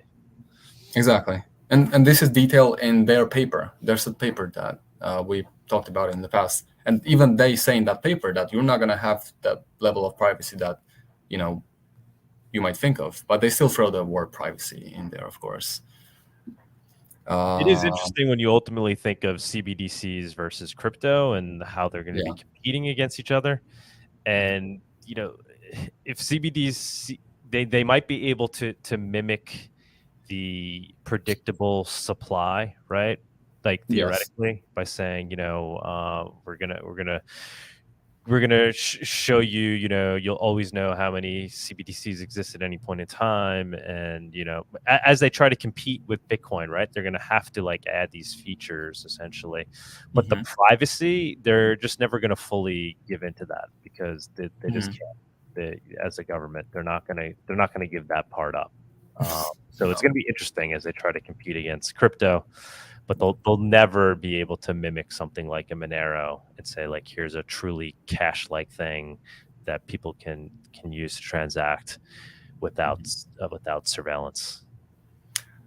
Well, I think a lot of people from crypto are gonna be keen in some way to CBDCs because most of them, they don't really care about privacy anyway. They just care about the capital gains. Not a lot of people know about Monero, and that's why we are sitting at the rank that we are at. I think 20 something. Monero did go up today quite a bit. But yeah, a lot of people are in it for the money. So I think CBDC will attract more people, but hopefully that people will become a little bit privacy conscious, and then they'll find their way into Monero. Things like FTX didn't really help the crypto movement. So it's interesting how 2023 is going to be for Monero. But actually on January 12th, which is 2 days ago, it was the 14th anniversary of the first Bitcoin transaction made by Hal Finney. And he's a legendary cyberpunk, who was the first to download and receive Bitcoin, helping to prove the system worked. Well, he's second to Satoshi Nakamoto, but still he's one of the first. Satoshi sent him 10 Bitcoins, which in today's it's worth a lot. And it was just a test transaction to see how Bitcoin works. Unfortunately, Finney died in 2014, but he did a lot for the space before he died. He suffered Lou Gehrig's disease, which is a amyotrophic lateral sclerosis. It's a debilitating illness that attacks a person's nervous system. So unfortunately, he suffered from that and ultimately died. But when Satoshi announced the first release of the software, he grabbed it right away. He wanted to test it right away. And he mined a few coins, he found a few bugs, and let the software run for a few days before determining the protocol was stable but running on his computer's CPU. Then he also talked about the price and that each of the 21 million coins could one day be worth $10 million. And then he also said, since we're all rich with Bitcoins, or we will be once they're worth $1 million, like everyone expects, we ought to put some of this unearned wealth to good use. This is in a separate 2011 Bitcoin Talk post. But what he mentioned, and it's really, really good to hear and interesting. He said, the danger is if people are buying Bitcoins in the expectation that the price will go up, and the resulting increased demand is what is driving the price up. That is the definition of a bubble. And as we all know, bubbles burst, of course. If it's just based on price, which a lot of people are in Bitcoin for the number go up, not for the technology, well, it is going to burst and it's going to go up and down. But if it's an actually good technology, then it's going to be stable because people will actually want to use it. But then he tweeted in January 10th, 2009, running Bitcoin. And then a week and a half later, on January 21st, 2009, he said, looking at ways to add more anonymity to Bitcoin. Now, January 21st is actually next Saturday. So we're going to celebrate that next Saturday. We're going to have... Yeah. We're thinking we'll make that the theme. And it's also our 100th episode. Oh, is it? Yeah. Oh, wow. Yeah, I just realized that. Episode? Yeah. Wow. Monerotopia. Monerotopia. Yeah, episode 100. holy shit. Yeah, right? Look at I know, I us. just realized that today. How many episodes of Monero Talk have we had? Holy shit. I don't know. I haven't. Thousands. I'm not going on to that. Yeah, no, so it's pretty awesome. Yeah, so we're gonna try to celebrate that next Saturday on the date that he sent out that tweet. And so that was literally his second Bitcoin related tweet, right? His first one was I'm running Bitcoin client. Yeah. 10 days later, he's like working on ways to add more anonymity. When we interviewed Kurt on Monero Talk a couple days ago, he's a big BSV guy. It's pretty interesting. But I was surprised. I asked him like out blank. I was like, so was Satoshi a cypherpunk? Was he a crypto anarchist? And he's like, no. He's like, no, I don't believe he was. So that's just like that was like what? I was like, okay. Yeah. Like any answer he gave me, I was just more baffled. Like baffled by. I'm like, I don't really get what it is. Wow. So it's like a bootlicking coin. Like, so the purpose of I don't want to get into it. Yeah, but I was just very surprised that they're the claim is that Satoshi didn't even have these crypto anarchist ideals, which I just think is crazy. Yeah.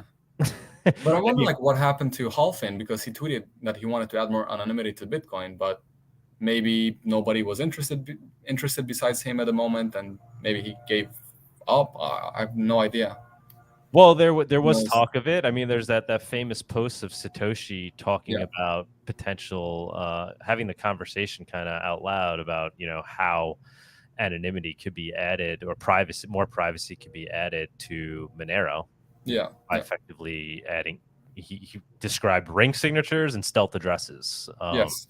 Which is pretty interesting. And so, we don't know. Was Hal Satoshi? Was it a group of people? Was who knows? But it, there was more talk there. But yeah, obviously, it'd be great to be able to talk to Hal, but that's not possible. It's not possible. But we see that literally the first guy who was using Bitcoin, right? He was the first one to receive a transaction, that he saw the immediate flaw in Bitcoin, which was its lack of anonymity. And so, I don't know, maybe he partook in creating CryptoNote. Who knows, right? Like maybe he was part of that. We do not know, but it's just indicative of the fact that this guy who's really literally the first user, whether he was Satoshi or not, a part of that group, saw that for this thing to ultimately work, it needs to have privacy and anonymity built into it. Mm-hmm. And it didn't take him long to discover this. It took him like a week and a half, and then he tweeted, "Well, I think we should add some anonymity to Bitcoin." Amazing. But it's crazy, like this plus the 100th episode, maybe, who knows?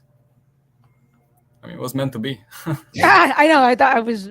Yeah, it's crazy. I was like, oh, schnizzles, because this is episode 99. Maybe So Monero versus BTC will hit 0.02 by next week. We'll just have a crazy Monero. And we'll see how Sir Douglas will be feeling also next week, because he's getting ankle surgery on Tuesday. So. Oh wow! Guys, you guys let me know how alert he will be or drugged. I'm not really sure. Knowing Doug, he's gonna make it no matter what. Oh yeah, of course. Oh yeah. I'll power through it. Tony, man, thank you so much. Drooling on the side. I have one more thing before. This porn star tweeted that Monero is the only privacy coin, and she has a lot of followers, 223,000 followers. Before I actually clicked on her profile to see how many followers she has, but I'm not going to, because YouTube will take this video down if I show what she has on her profile. But it's cool, more and more people discover Monero. I'm not sure if she's into crypto at all, and she just tweeted Monero is the only privacy coin. Yeah, I tried searching her, her Twitter. It wasn't even popping up as mentions of Bitcoin, but it could just be because I just started following her or something, so it's not like loading correctly. Because I can't imagine she hasn't been talking about Bitcoin. She just starts talking about Monero. Mm-hmm. But yeah, let's get her in the room, guys. Tweet at her.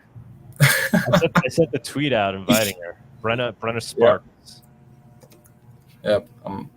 Okay. Yeah, I'm gonna comment after as well to try to get her in. That'll be cool. She tweeted Monero is the only privacy coin. It's got 118 likes so far. Yeah, she has 220,000 followers. No, a lot. I think Don Yaka then tweeted they should add Monero to Only Coins. I mean, OnlyFans. Oh yeah, I think he tweeted that. Yeah, it's the perfect use case. It's kind of shocking that like it hasn't been added there yet.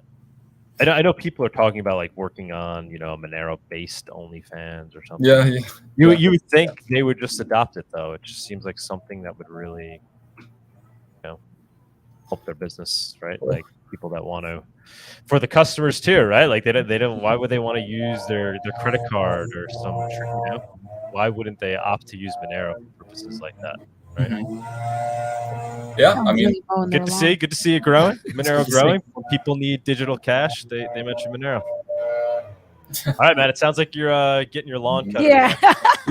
yeah. They decided to come right now. It's all good. It's all good. So, all right. Thank you, Tony, for the news. Really Tony, thank you guys. Thank you so much, man. We're gonna jump in the chat. Yeah, we're gonna jump in spaces. Bye, guys. All right. Bye. Bye. Ready. Oakley dokley. All right. Let's transition into spaces. Let's do the transition, guys. Let's transition, guys. You can make it. Yeah. You gotta play the intro, the viewers on stage. You got that last time. It's the viewers on stage segment. It's that time where we invite you, the viewers, up on stage to comment on anything you've heard so far today, ask the guest a question, or maybe talk about one of the news topics. Come on down. My friends. Come on down. I guess once he jumps in, accept the co-host. Everyone loves us here. They have so much patience, and we appreciate your patience during these transitions. All right, is it up? Can I mute over here and start on the other side? Yes, you can. Yeah. All right. Yeah.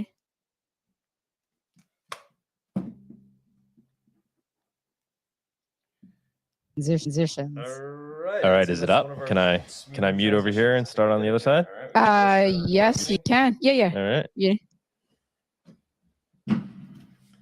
Thanks for hanging with us, guys. Anybody else that wants to jump up? All right, I'd say that's one of our smoother transitions. I think we did it here. All right, we got Nostrin requesting. Thanks for hanging with us, guys. Anybody else that wants to jump up? Now's the time. Just request to speak. Nostrin, what's going on? Yeah, hello. Yeah, nice to be here. I think it's the second time. Last time it was something about taxes and stuff. If I'm not forgotten. Yeah.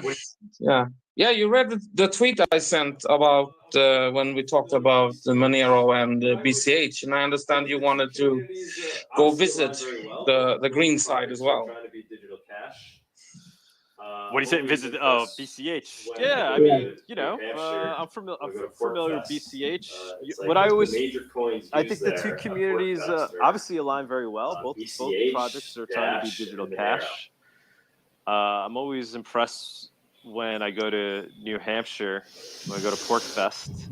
It's like the major coins used there at PorcFest are BCH, Dash, and Monero.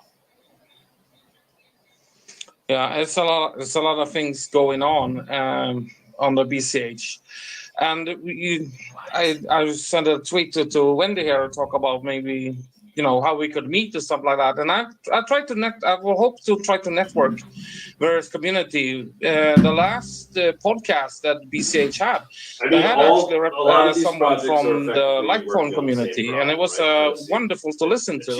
How many things you actually have in common with coins you may not really be familiar with. It'd be silly. I mean, you're into digital cash. You understand these ideals, and that's ultimately what you're achieve the same goals. That's what I said on the outside of this show. So like with Monerotopia, the conference that we're throwing. I don't know. It'd be silly if you're into digital cash.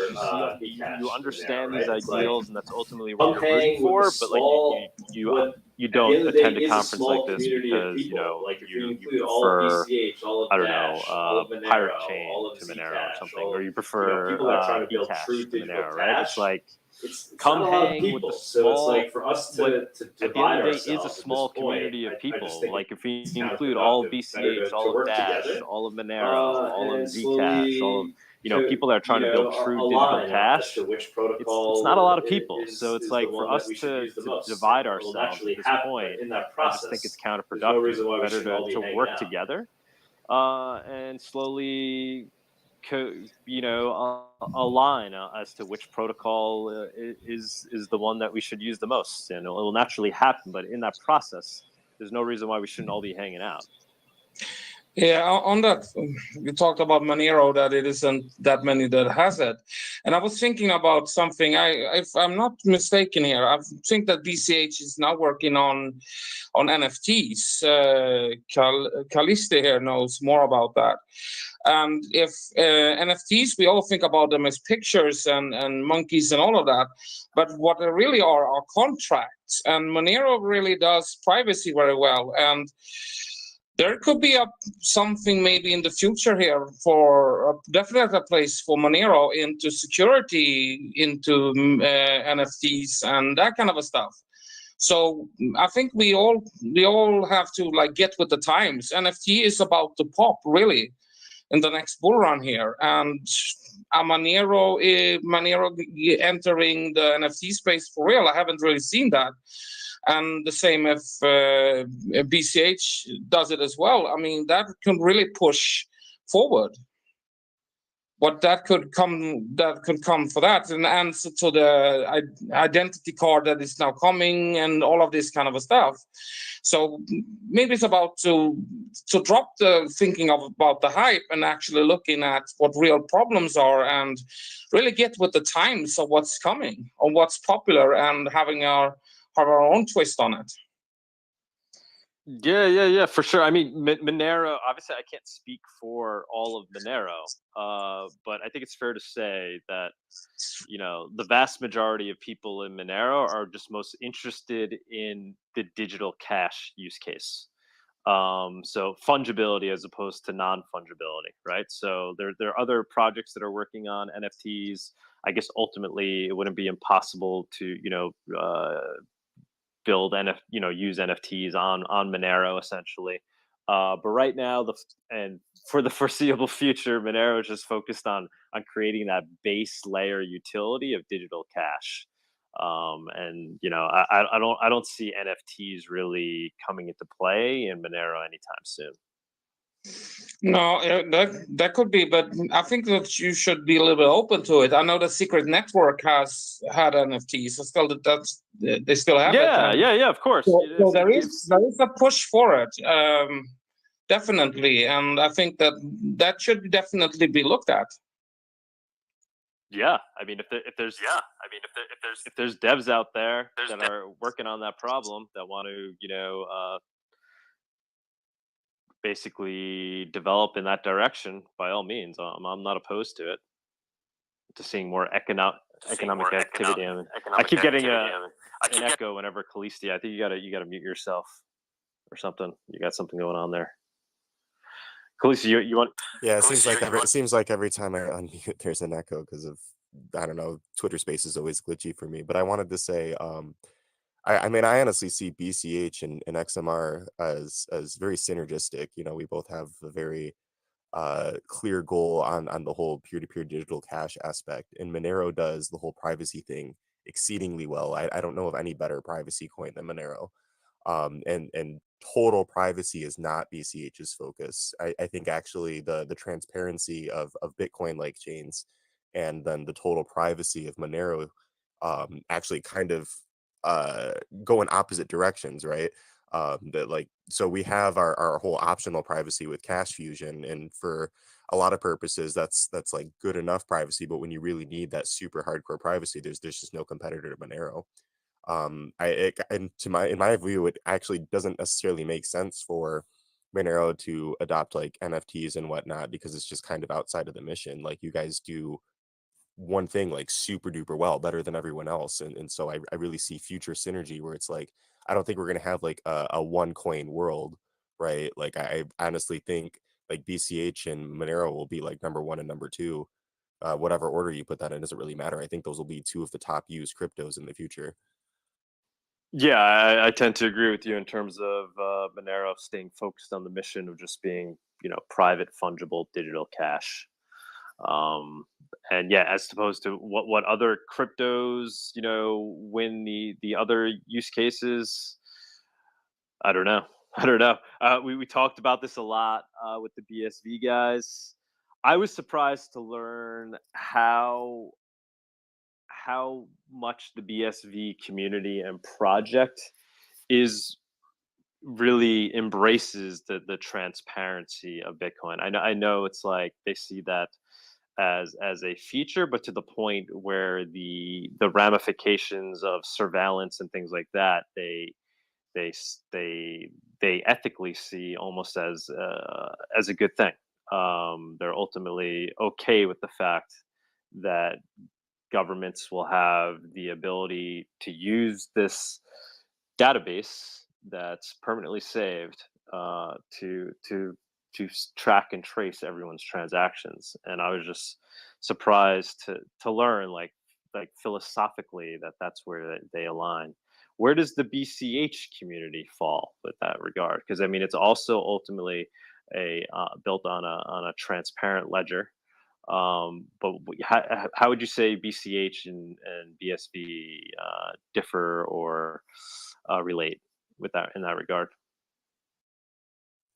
So I mean, first off, I think just as far so I mean, we just can't skirt around the fact that Bitcoin, BCH, BSV, BTC are all a transparent blockchain. In some cases, I see that as a pro, but I do definitely agree with you that there are huge negatives to just being like an open surveillance coin. Again, that's why BCH has cash fusion to, at the very least, break the chain. Let's say I buy some BCH off of Coinbase or something, and I transfer it to my wallet self-custody, then obviously Coinbase now has knowledge of my government ID linked to that address. So what I need to do is run it through cash fusion so that link is obfuscated and broken. And obviously not as good as like Monero and its ring signatures, but I think that's a trade-off. Sometimes I think having total auditability for, say, like a donation drive or some kind of organization that you're keenly interested in. Yeah, I know Monero's got the view keys, but I think that there's a certain amount of power to just anybody being able to look up an organization of their interest if that organization makes that data available. Because again, they could be obfuscating their own accounting and whatnot. And I know when you were talking to Kurt the other day on the other Monero space, you brought out, well, you do have that option on Monero. I just think it's I guess optional transparency versus optional privacy. Like they just both have pros and cons. Yeah, and ultimately, I think it comes down to an ethical argument, right? So it's like we especially here in America and free and open societies, we expect that the default is that governments need to ask permission to view our data, not that they can view our data at will. Right. So, we have the Fourth Amendment, we have, rights against unlawful searches and seizures. We have the First Amendment. So it's like that. I think that's where Monero better aligns with those ideals and those philosophies, where somebody has to ask you permission to see your transactions, as opposed to anybody being able to essentially see them by default. Yeah, see, I suppose on the other hand, it's like if I give you one of my addresses, even with like complex chain analysis tools, what's the likelihood that you're actually going to be able to discern my entire history or like find my stash or anything? I mean, I guess from an ethical perspective, a philosophical perspective, I think a lot of BCHers definitely agree that privacy is super important. And that's why we do have privacy tools that get better over time. That's why we have Cash Fusion built into the Electron Cash wallet, and it's as easy as flipping a switch. Does BCH community think? Oh, yeah, I'm getting the echo over there. think that Craig Wright, or do some of the BCH community think Craig Wright is Satoshi? It's just, but they Hell no. Okay. Hell no, dude. Okay. And then so when I asked Kurt, was Satoshi a cypherpunk or crypto anarchist, he was sternly like, no. What's kind of the BCH, response to that? Well, nobody really knows who Satoshi is. I mean, there's candidates. I mean, some people No, think but it's Hal Finney. based on what we've seen from Satoshi's writings and what we know of Satoshi, is it that he was part of this crypto anarchist community, or he was something else? Yeah, I mean, I personally think Satoshi was a cypherpunk. I think a lot of BCHers would agree with that. I mean, it's pretty clear. I mean, you're not going to develop a system like Bitcoin and not be a cypherpunk. Like, that just doesn't make any sense. Yeah, I agree. What do you think? We brought it up on the show today. We're talking about how Hal Finney, within a week of using Bitcoin, talked about the need for more anonymity. There's that famous, I don't know if you've ever seen that post where Satoshi's talking about potential ways in which privacy can be added to Bitcoin, where he effectively describes ring signatures and stealth addresses. Do you think it's something that, does the BCH community think that it's something that, Satoshi would have wanted to add to BCH or Bitcoin on the protocol level? It's just that, never got around to it or wasn't able to at the time? Or do you think Satoshi wanted the base layer chain to ultimately be transparent and, obfuscation would happen on other layers? Well, he does describe privacy in the white paper. And I mean, you do have the basic privacy of pseudonymity. I mean, it's not total anonymity. So I think Satoshi would be aligned with a lot of the ideas that Monero has.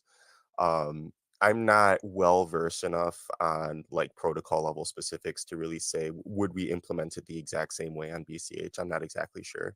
But I do know that we have something similar to like stealth addresses. We have like the reusable payment addresses where, you can send some money to an address, but you're not actually seeing what address is underlying. So, I mean, I guess there's that. And I mean, yeah, so again, Cash Fusion, which is kind of like our main solution to privacy at the moment. So I mean, I think that those things do align with what Satoshi envisioned, and I think that in the future there will be even more strides to make Bitcoin more private. Yeah, I guess that's kind of like my rundown on that. Cool. Snitchy, what's up, Meadow? Don't worry, we'll get to you. Snitchy, what's going on? Hey, yo, I wanted to reply about the optional transparency. You can have it on Monero. That's the purpose of cryptography. You can hide something, but you can also proof or reveal something if you want to be fair, etc. And this is the main thing I love with Monero. The anonymity is not optional. It's the transparency. It's the transparency that's hard. So it's more fair for people because if they don't want to give their data, they don't give their view key, and then they keep private. But at the reverse, if they want to reveal their own transaction, they just need to give their view keys, and it's done. Yeah. No, that's Khaleesi was basically saying that, and we were talking, on a philosophical level, like, which is more appropriate, default privacy and opting into transparency, or default transparency and people using privacy at will. And obviously, I align with the Monero philosophy on that. And like I was saying, I think it aligns with some of the core ideals of free and open societies, that something like a government effectively has to ask you permission to view into into your transactions. Meta, go ahead, man. Yeah, what's up, man? How are you? Yeah, I was just gonna say that I don't know that there's a lot of good evidence for suggesting that Satoshi and Hal kind of had the same vision I think, you know, Hal was obviously a great cryptographer, and so it would make sense that he was very, I don't know, focused on you know, privacy or inherent privacy in money. But there are at least some indications that, you know, Satoshi wasn't, you know, in particular seeking that as like the primary goal. I mean, to me, it seemed like he was, you know, really trying to solve for the peer-to-peer electronic cash for specific use cases. And there are even specific posts where he, you know, says, you know, we don't want to lead with anonymity. And, you know, someone had meant this was in a thread where someone had mentioned, you know, that Bitcoin was a currency, an energy currency that was outside the reach of any government. And he said, I'm certainly not, sorry if you hear in the background, my kid's playing Fortnite. He said that basically he's not making such an such a statement. Like, that's not what he's trying to state, is that it's outside the reach of any government. And he also said in that same thread, or in that same comment, that we don't want to lead with anonymity. So I'm not saying that it's not important, or that he wasn't like at least somewhat, you know, involved in those ideas, and didn't think they were important. I just don't think it was like one of the primary things that he was focused on. How a different story, you know, given his history as a cryptographer, I think that, you know, it makes sense that he would be concerned about that the most. But I don't think that Hal and Satoshi necessarily had the same vision, although Satoshi definitely depended on Hal for a lot of stuff, including development and kind of coming up with some of these ideas. Yeah, I mean, and for all we know, they were the same person, right? I know you probably disagree with that, but like I think that Hal, I don't think Hal was Satoshi. Yeah, unless you posit that he was like purposely trying to make it seem like he was talking to himself on forums. I mean, there's a lot of evidence that would suggest he is not. But yeah. I mean, my total response to that would be well, number one, I disagree. In my readings of Satoshi, I do think he had these cypherpunk ideals and did want it to be private and anonymous, you know, as possible, so that it would ultimately be fungible. But even if we disagree on that, doesn't really matter. Because me personally, I'm more interested in the HAL version of Bitcoin then, right? So Satoshi was a great guy, amazing individual. He made the breakthrough. But then somebody came along and tweaked it that makes it, you know, more liberty based, and that's the tech I'm more interested in. And you know, and I think Satoshi Vision people are saying, well, ultimately, you know, Satoshi invented Bitcoin and not something more akin to Monero. And they talk about, you know, you know, why on a fundamental level, it's a basically a truth machine, but and why it's inevitable, because it was like the one and only and created by the Satoshi.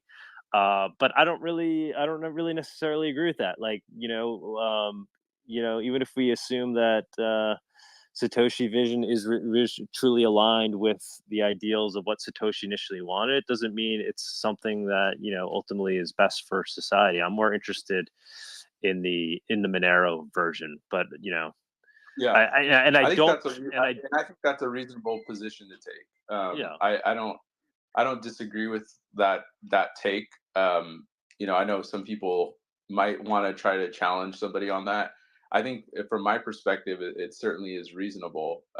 And, you know, I think that my big interest is really, you know, I have my own ideas in what like all this can be used for, but I try not to get too tribal on, you know, the specific coins. I like to, you know, challenge ideas, obviously, including my own and those in Satoshi Vision. You know, but there are certain things that align better with me, and it's also why I'm more you know, friendly to the BCH crowd, because I think that they're doing good things, and I think that they have essentially, we share a lot in common, but we also share we also don't share some things in common. But I don't think that every person is ubiquitous. Like even in the Bitcoin SV camp, not everybody is like, Craig is the end all be all to everything. like that's kind of a misconception, is that everybody in BSV is just like a bot on Twitter talking about, the courts and all that stuff. But yeah, I mean, it's certainly, I don't have problems with Monero per se, and it would be a lie to say that I completely engage and understand it enough to really challenge it, from coin to coin.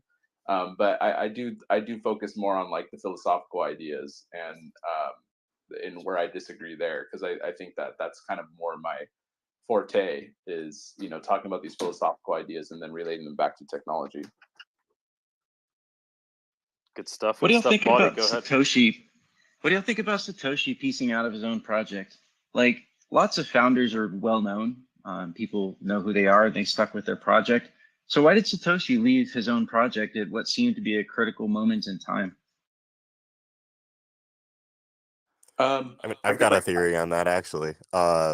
So I don't know how many people have heard about this idea. I saw an article recently that suggests that a man named Paul LaRue was Satoshi, who was actually like this mega criminal mastermind responsible for like all of the pharma spam that you've ever seen in your life.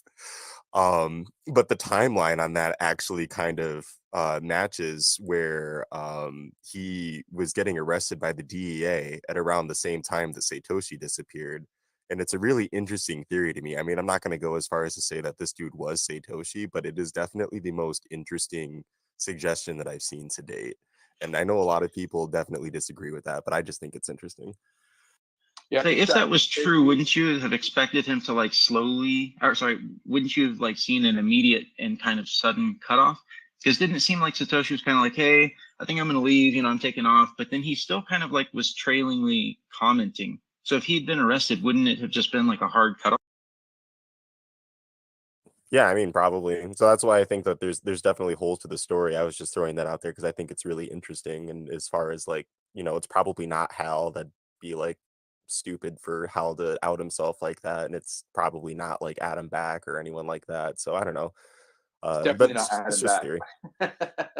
Okay, so I want to hear that one too. Why is it not Adam Back? I really don't know. I'm not partial to that, but I do kind of like that idea that it might. Well, let me rephrase. I hope it's not Adam Back. I really don't want it to be Adam Back, but it seems like there's a lot of stuff that lines up. So what's the case against that? Well, I think one of the main cases is the fact that we have a forum post that where he's introducing himself in kind of a green way to the Bitcoin community. Like we literally, I mean, I could post it in the nest. I'd have to go find it really quick on my phone. But I mean, we have his like intro to Bitcoin, like, hey, I'm the Hashcash guy, blah, blah, blah. And, I mean, yeah, certainly you could posit the theory that it was just him trying to create some, confusion and not say he's Satoshi. So I think that you could say that, but there's a lot of things that point to it. One of that's included, but not only that, like he was casually mentioned in the white paper, but the idea of the cryptographic proof or proof of work wasn't really originated just from like Adam Back. Like he depended on there were two other people that had actually come up with the concept and try to implement it as a spam filter early on. And I think that he just benefited from a casual mention. No, I shouldn't say casual. He benefited from being mentioned in the white paper. And then, I mean, the guy goes and works for Blockstream and is like hanging out with like the Tether executives. Like, I don't see this guy being, not because of that, but I just don't see him based on like what I've seen him, the probability of him being Satoshi. And he's even said it himself. He tries to sometimes kind of make it confusing to people, or at least not suggest it. Like he will kind of stay neutral to it. But there have been times on Twitter, at least, where he's like, "Nah, I'm not Satoshi." But my theory that fits my bias, admittedly, so it could be definitely wrong. It's just more if it fits into my bias, is that I think Satoshi was getting heat. I think that there was heat coming from all angles, with the WikiLeaks stuff, the government, like all of that. And I think that some people were just trying to bounce out, without being, I mean, the person or persons who were Satoshi were the people behind the name. And for all intents and purposes, when the government started really tracking this stuff, with Chainalysis, which that's how it's got its origin, is supporting law enforcement to track down people like DPR and all that. I think that the heat came and they needed some sort of way to detach themselves from it, for some time. So that's my opinion. Yeah, that's kind of the one thing that I would maybe push back on a little bit, because we have lots of founders that are known, and there was lots of developers in Bitcoin that their name was known. Like Hal Finney was known from the very beginning. So it's kind of like, was Satoshi ever in any real danger there? It's hard to believe that he was. Now, Yeah, maybe he perceived that he was, but I just don't buy that one aspect. Ooh, can I get on it? I think that's fair.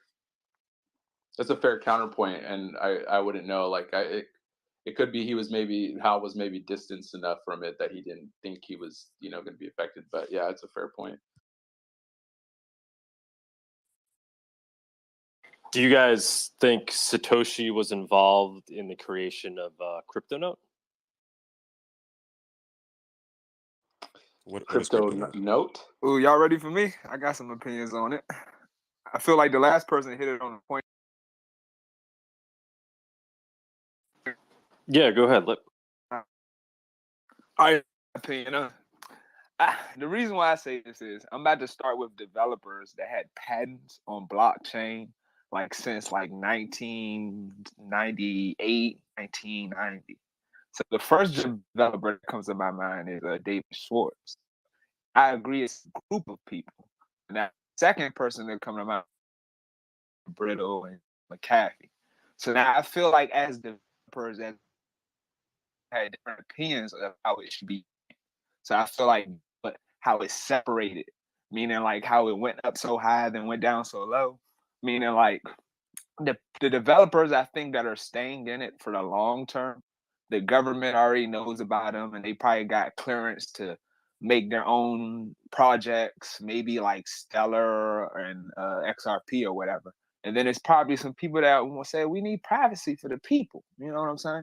And then those developers, the government might not like that per se because they want the CBD to, I think, rule over everything. So what's your opinions on that? I think all people, the Bitcoin forks, would probably disagree with that. There's been some cases where I don't know that David Schwartz like fully understands the Bitcoin like vision from even the BTC Maxi side. So I've heard that theory before, but I don't know what the evidence is that they do. Okay, the only reason why I elaborate on David Schwartz and XRP is because everybody knows those are the two blockchains right now that are fully private. You can see the transactions in and out. So now I want to say them developers all had different use cases for the first thing, which is Bitcoin. So I think as developers and as a group, they probably said, look, we're going to use this Bitcoin and try to get different nations to use it. So when their payment and the dollar collapse, they're going to have an alternative. So I feel like Bitcoin is transparent because I feel like the government wants to see what's going in and out. And I feel like certain privacy changed, maybe like Monero. Like I feel like I might be wrong on this, but if I'm not mistaken, I heard one of the developers from Monero came from the Bitcoin era. What you think? Or did y'all hear anything like that?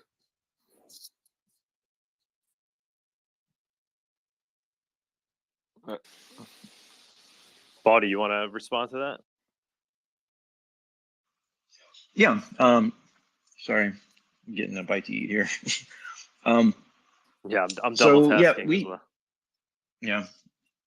We have definitely a lot of people did come from the Bitcoin community that crossed over into Monero. In fact, I'd say probably most of the developers were into Bitcoin early on.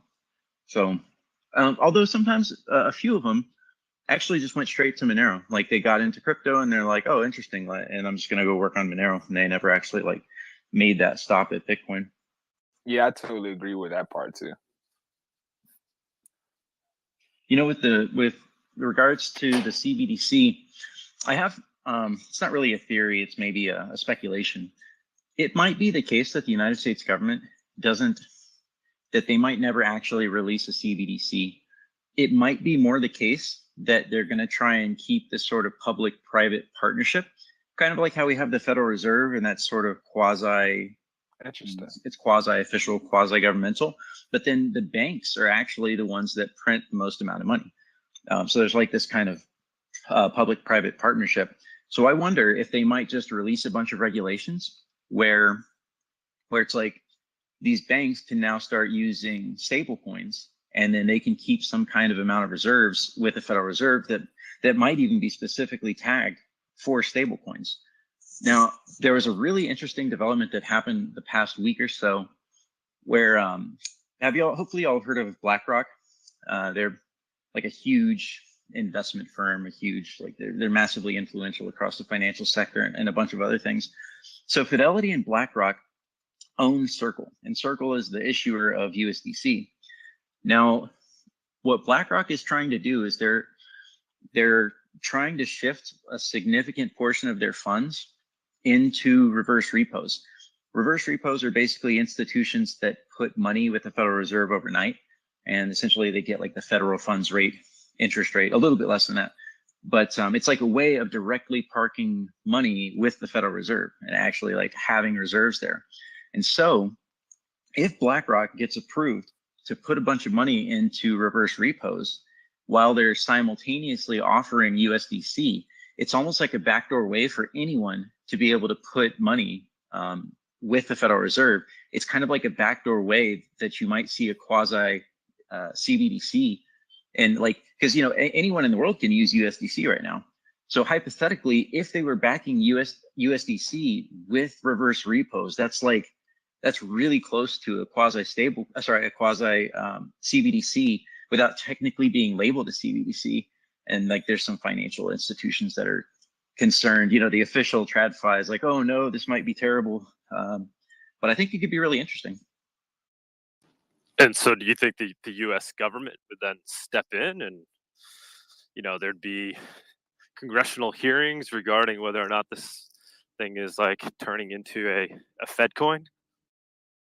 Yeah, honestly, I really don't know. It seemed like there were some people that didn't like that. I would imagine there's got to be people in the United States government that want that to happen. Maybe it'll end up being some kind of court case, or maybe the regulatory permission for them to keep money parked with the Federal Reserve in reverse repos. Maybe they'll just they won't grant that, or then maybe, I mean, who knows, right? But it's interesting because for many months now, really for the last year, my hypothesis has been that probably the United States government will take years and years, if ever, to get a CBDC, but that they'll relegate it to the private sector in some kind of fashion, and it'll effectively be the same thing. So I bet you there will be a huge debate at some point over how they're going to do this, or whether it's allowed, and how that ends. I really don't know. BSV, Bcash people. I wanted to hear your guys' opinion. Do you guys think Satoshi was involved in creating the crypto note protocol, which that's what Monero is built on? Just curious, BSV people, your thoughts on that. Did Satoshi work on crypto note? I don't have an opinion on it. I don't know. Yeah, Sorry. I mean, to be clear, I don't think so. Me personally, that's my opinion. To be clear, we on the VCH side tend to not really want to be affiliated with the BSV people. They went and forked and did their own thing. So just to throw that out there.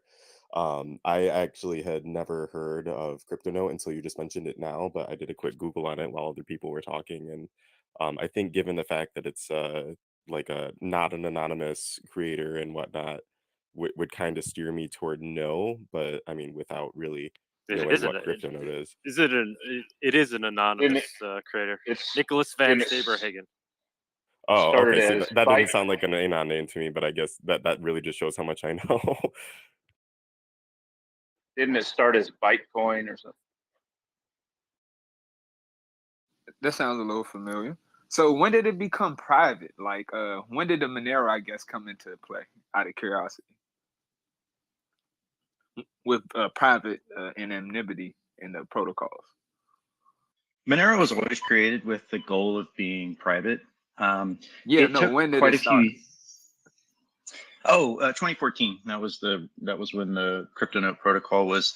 So there was Bytecoin, and basically Monero did a code fork off of Bytecoin, and then there was like BitMonero, and then there was like some drama with that. Ultimately, it just became Monero, and it was a code fork of the original CryptoNote protocol. And at first, there was things like you could optionally choose how many ring members, right? How many decoys you use in a transaction. The way that we obfuscated amounts was different. It's taken a number of years to actually mature the Monero protocol with all the research that goes into that, to understand what is actually required to have reasonably high confidence that, in fact, the average transaction is private. And then there's one more thing that I think is very important when we talk about privacy, and that is fungibility. Because fungibility you don't have fungibility over some of your outputs, but then not fungibility over other outputs. Fungibility is an aggregate property of the network, and it has to be conferred like in total across the entire network. So you can get privacy on Bitcoin Cash or Bitcoin or any of these protocols. You can find a way to get yourself additional privacy and anonymity, but that doesn't confer fungibility unless it's rendered across the entire network, because otherwise you can still see that a transaction went through an optional mixer. You can still see a deterministic transaction graph. And if you're running a lot of nodes, if you like chain analysis and you're watching the network, you can probably see where the IP address or the origination IP address came from. Cool. So it's like you can get privacy, but fungibility has to be conferred across the whole network, which was an important factor in why Monero decided to go with default privacy. Quick answer to the question at the top of the show here. It says, who was Satoshi? Let me give you my thoughts on who Satoshi is. Personally, I think Satoshi was a CIA agent that went rogue. Personally, yes, I really do. I truly believe that, and I think a CIA agent that went rogue basically was giving the middle fingers to his employer, saying "fuck you." Hell yeah! I'm gonna create a system that's gonna supersede yours, and you're not gonna be able to stop it, no matter what, because these nodes are gonna run all over the world, and there's not a damn thing you can do about it. So I believe personally, that's just me though. I believe personally it was a CIA agent that went rogue. That's just me. So I'm not gonna say no names on that part. Like I agree exactly with everything you said on that. So probably NSA, I would say, not CIA, but. So y'all see who the government goes after for taxes and this and that, and then you see how certain people took the time out their day to say how it's gonna be free and everybody's gonna use it. So, like, some of the people that might have been listening to me talking about how I got into it, y'all probably know who I think it is, and I'll leave it on that. Yeah, because I've read like articles, and this is just me. I could be wrong, but correct me if I'm wrong, but doesn't Satoshi Nakamoto mean in Japanese Central Intelligence Agency? Bitcoin. I could be wrong. Bitcoin? Or let me rephrase I could be wrong. I could be wrong. I could be wrong. But I'm just saying, does not Satoshi Nakamoto mean in Japanese Central Intelligence Agency? I'm just saying. No, I'm going to check ChatGPT right now. I'm going to ask ChatGPT. I could be wrong. I could be wrong. It's just supposed to be the most common name in Japanese, like John Smith. But that's just my thought, folks. I mean, hey, I could be wrong.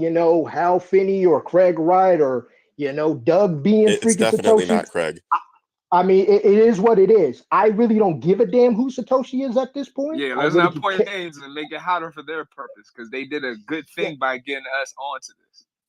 I personally don't care who Satoshi is. I could really care less.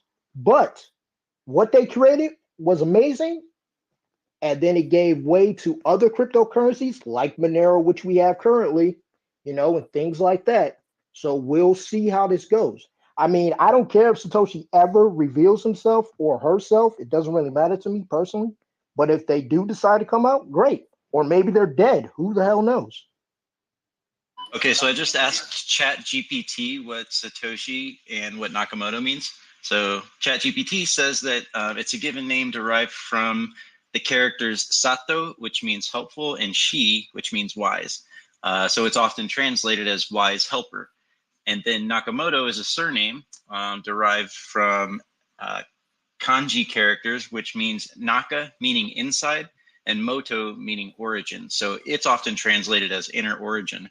So putting it all together, technically, other than just being a very common Japanese name, would be wise helper inner origin. The start of a new Maybe you world could make order. a seed phrase out of that. My next seed phrase is going to have wise helper inner origin.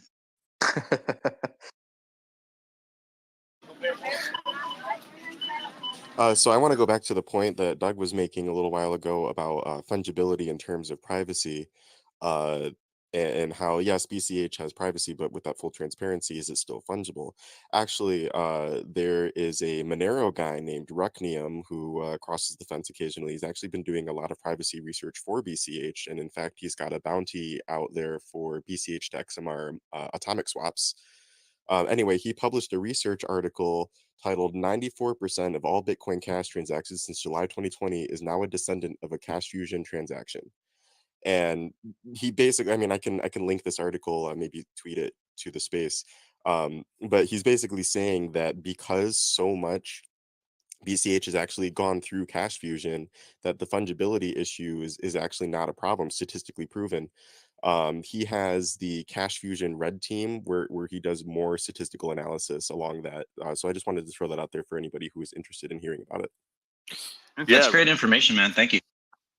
Great info. I've been trying to get Rucknium to do a Monero talk, but he's trying to stay anonymous as much as possible. So about the fungibility, question a lot of people might know since we got a lot of people in here. So is anything built underneath the Monero fork? Does that mean that it's fungible? Does it have fungibility, I guess, because it's built as a Monero fork? Or well, only the developers probably know that. It's more so that because the transactions are all uniform, so there's not a deterministic transaction graph. So for example, in Bitcoin, you have UTXO, you spend the UTXO, it goes to another output, right? That's a deterministic transaction graph. You know exactly which addresses each transaction is coming from. In Monero, you have a bunch of decoy outputs in every single transaction. What it means is that all of the transactions look the same. You don't know which output is being used in any given transaction. So the transaction graph is non-deterministic.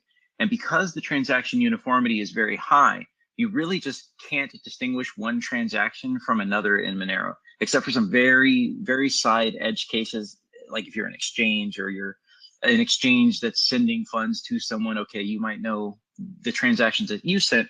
But overall, fungibility just means that you're not able to distinguish a difference from one transaction to another. They all look the same. That's really cool with Bcash. And I don't say that pejoratively. Sorry, I don't mean to offend anyone. I'm trying to reclaim it as a positive, you know. Right on. Yeah, that's really what they should. Like it rolls off the tongue. Like it's just better. It's better marketing, if you ask me. Yeah, I never understood why it was seen as a pejorative, Bcash. Well, I can actually explain that one too. So, I mean, back during the block size war, it became an SEO issue where the small blockers were like, oh yeah, everyone just call it Bcash, but then they would take over website, like they would set up these websites that like have Bcash all over them to hijack it for SEO, and then it'll have all this content like Bcash is a scam, stay away, blah blah blah, Roger Ver, all that kind of crap. So that's why it's actually like there's still remnants of this today. I try to interact with BTC people in my actual city, and they don't actually realize that history, and they still just call it Bcash, not knowing the fact that all of this has happened with the block size wars, the sheer propaganda, the censorship, everything, and it is actually kind of traumatizing for a lot of the people who were around at that point. And I'm starting to kind of pick up some of that heat myself now that I'm trying to get the BTC people to realize that they've all effectively been conned. And they don't like hearing that. So They even DDoSed. But really, it just has everything to do with the hijacking of the name. They even DDoSed. What was it? The Bitcoin XT. Bitcoin XT. Yeah, so they DDoSed them. Like it was like a whole ordeal. And I think a lot of people want to assume that on the BTC side, like it was just all people protecting, like the investors or all this stuff. But it was very nefarious how things kind of played out. Like the suppression on forums, you couldn't even discuss it. You got banned. So there was like no open conversation. I mean, they essentially acted like commies, and while at the same time promoting this, kind of anarcho-capitalist supposed vision they had.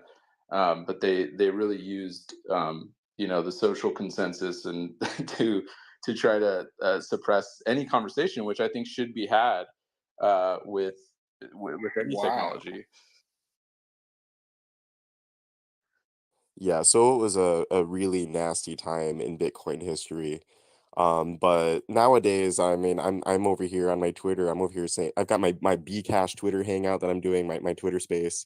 Douglas or any other Monero guys, you're welcome on to chat with us as well. But Bcash will be cash. That's the new way here in 2023. So we're trying not to let these petty insults get us down, because we've just been building for so long, and we're really excited about what the future looks like.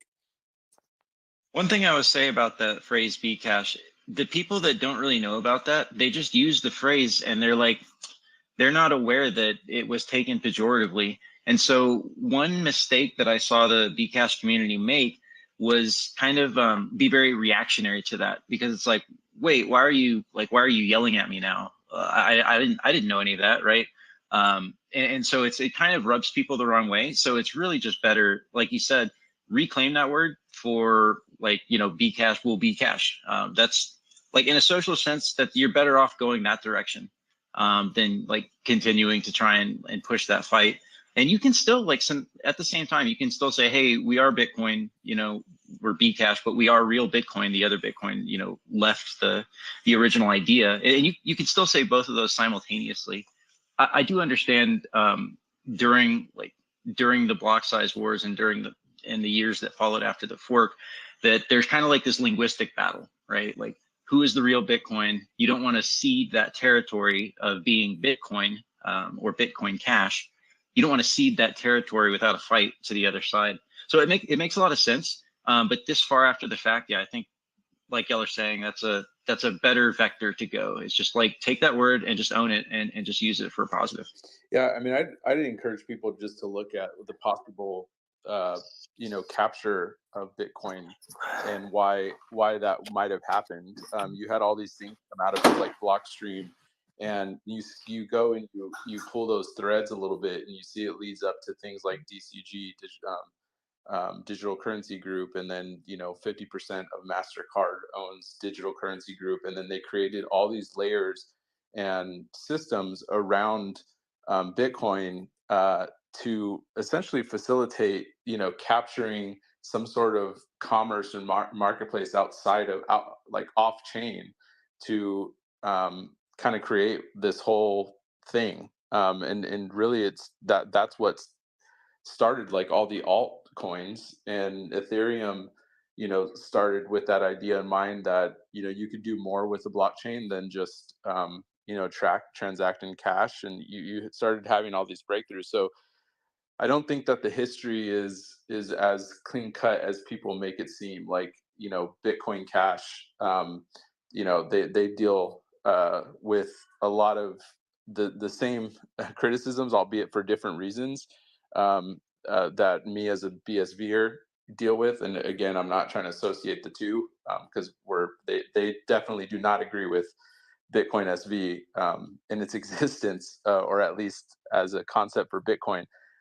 But the point being is that they're like, the claim to Bitcoin is like a free market. Like, this idea that we don't want to confuse people is complete bullshit. Like, no one is here to give charity. No one here is to force people into the opinions. Like, either Bitcoin has a definition or it doesn't. And what that means to somebody will depend on their own research and what they've come to the conclusion of. But I happen to think that the reason why the consensus mechanism, where we went to this democratic kind of vote with full nodes, to do things, came about, was partly to limit how much Bitcoin can do in terms of competing with Visa and MasterCard, and also maybe prevent huge, like, it could have been a way to stop the vector of Satoshi coming back and like selling his coins. So like there's a whole history there that I encourage people to look at, than rather just accept like what you hear that's popular on Twitter. Good time to plug the Who Killed Bitcoin documentary. It's on YouTube and it's also on Odyssey, and it talks about a lot of the stuff in the history and who killed Bitcoin, who co-opted it, DCG and MasterCard and all of that. Yeah, it's a great documentary. I watched that. All good points. All good points. Aeon, go ahead, man. I have a question for Monero here. Hold up. I just want Aeon to jump in, then we'll continue. You guys, good talks, good points. I wanted to jump in about one of the privacy comments about BCH and how like 90-something% have been put through the mixer, the mixer they use. But when I hear that, I'm like, all right, well, that just shows that you can identify what's being mixed and what's not. And so therefore you're losing fungibility, where in relation to Monero, there's no distinction between UTXOs, and that's really the crucial part. As soon as you can make a distinction between UTXOs, you've already lost, a rung on that fungibility and privacy aspect. And the way I see it is threat models. Like, sure, someone might use BCH for some that want to be a little bit private, or Lightning Network.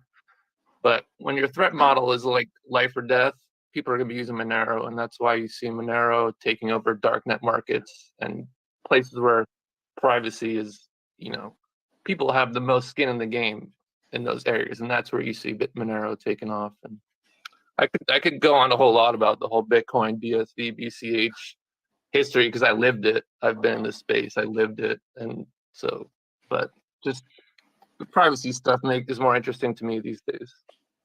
Yeah. I mean, it was the Bitcoin Cash fork that really pushed me over into Monero more than I already was. That's when I became kind of I was already interested in Monero, but when I saw the fork happening in Bitcoin and what appeared to be like Bitcoin getting co-opted and what it became, what the direction changing in BTC, just trying to be number go up. Digital gold, that's all that kind of pushed me more into Monero at that time.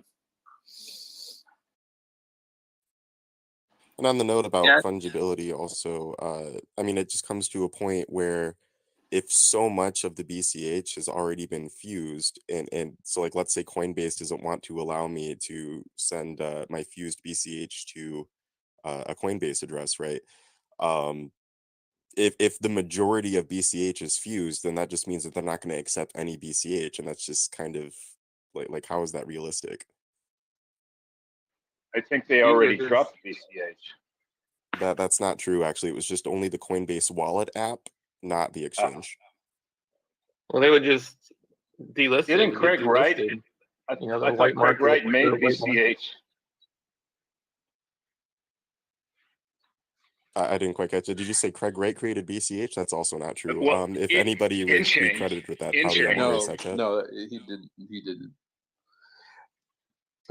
I had Craig Wright and Roger Ver on the show right after BCH had forked, and I think he was claiming that N-chain was responsible for BCH at that time.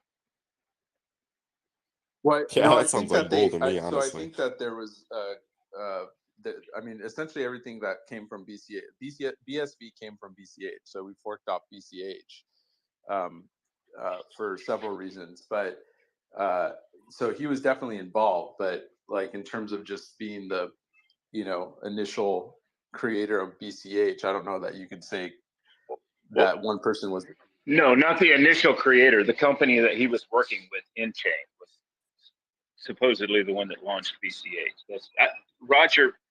I got a hold of Roger, and Roger had Craig come on our show. It was the crypto show back then, and that's what he was saying. Then I had him on again after BSV, after him and Roger had broke up,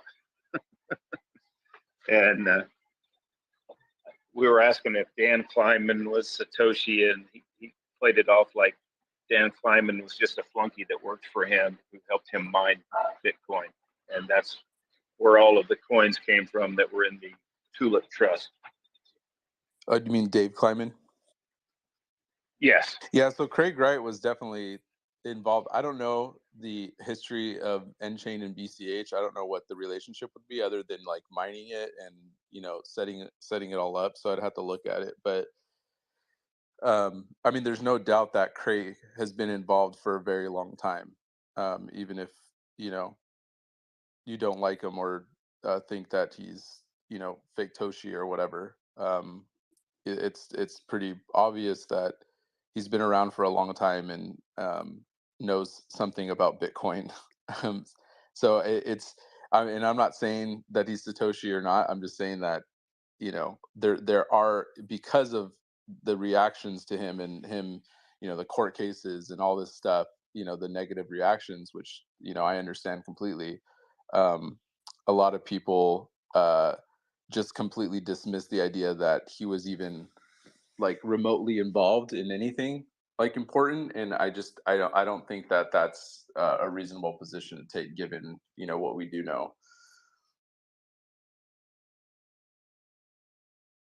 Like the whole, I dropped in the comments. He didn't come out as like Satoshi like one day and just say, "Hey, by the way, guys, I'm Satoshi." Like it all started with like the Gizmodo article that did all this digging, and then they outed him, and then all of a sudden he came out, and it just created this like flurry of news articles, and then everybody started attacking, and it kind of went on from there. So even the idea that like he just came out and said, "Hey, by the way, I'm Satoshi," is not true, because he was doing conferences before that Gizmodo article.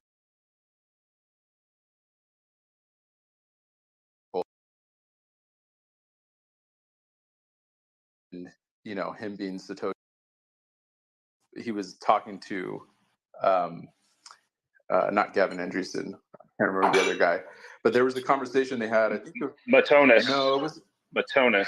It was like a panel that he was virtually on, and he was talking to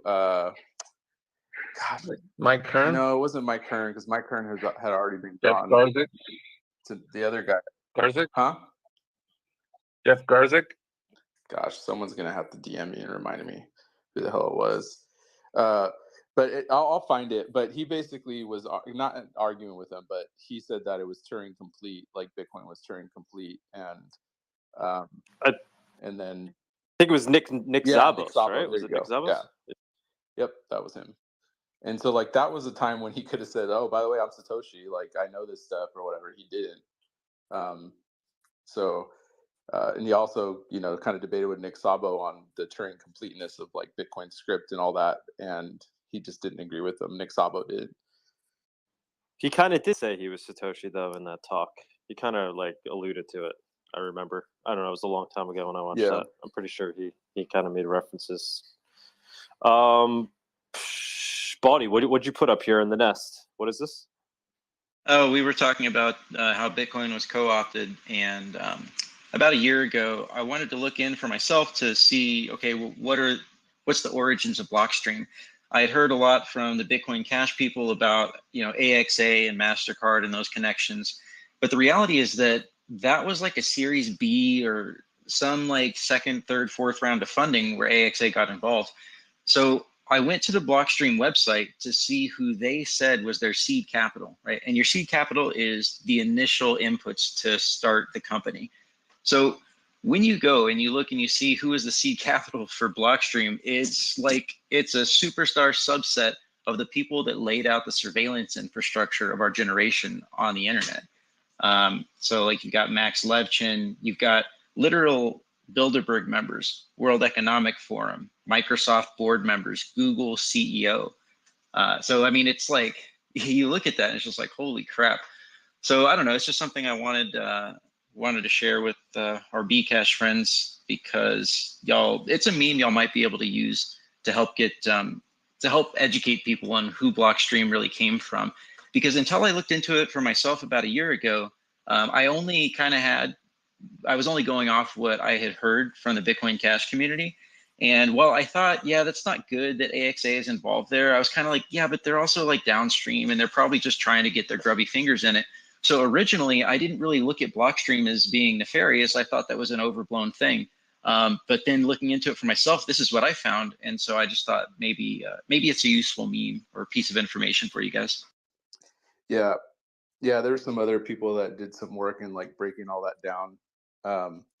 And a lot of people kind of write it off as just like, people investing, just like you said, just trying to capture some of this if they can, which I think is reasonable. But I doubt that there wasn't any influence from the top. I mean, who stands to get hurt the most from peer-to-peer electronic cash that can be transacted globally for, extremely low fees in an instant peer-to-peer?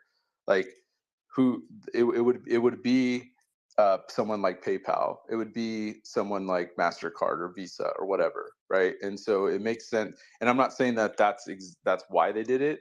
That's more conspiracy. But I'm saying that it wouldn't be unreasonable to suggest it as a possibility.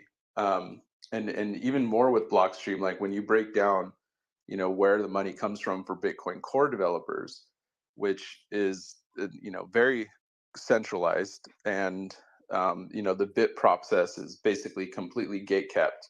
Even though people want you to believe that you could just, put something up in proposal and then it'll get accepted if people like it. Like, it's gate kept.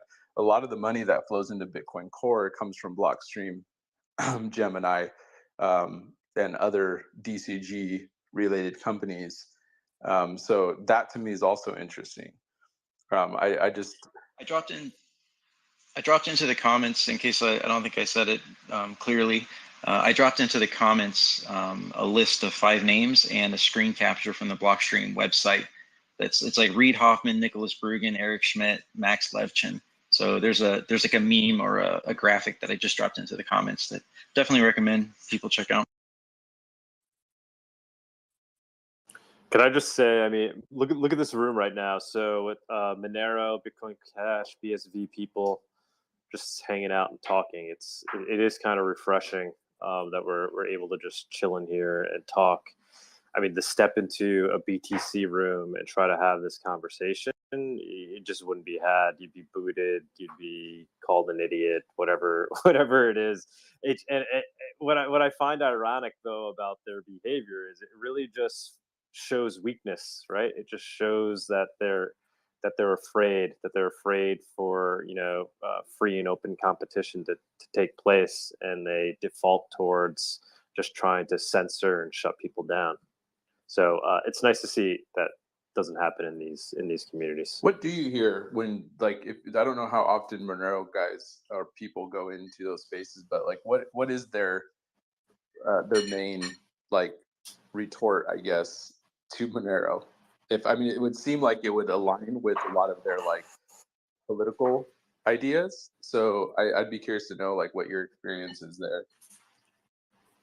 Yeah, so main retorts are BTC is infinity divided by 21 million, right? And so Monero doesn't have the cap.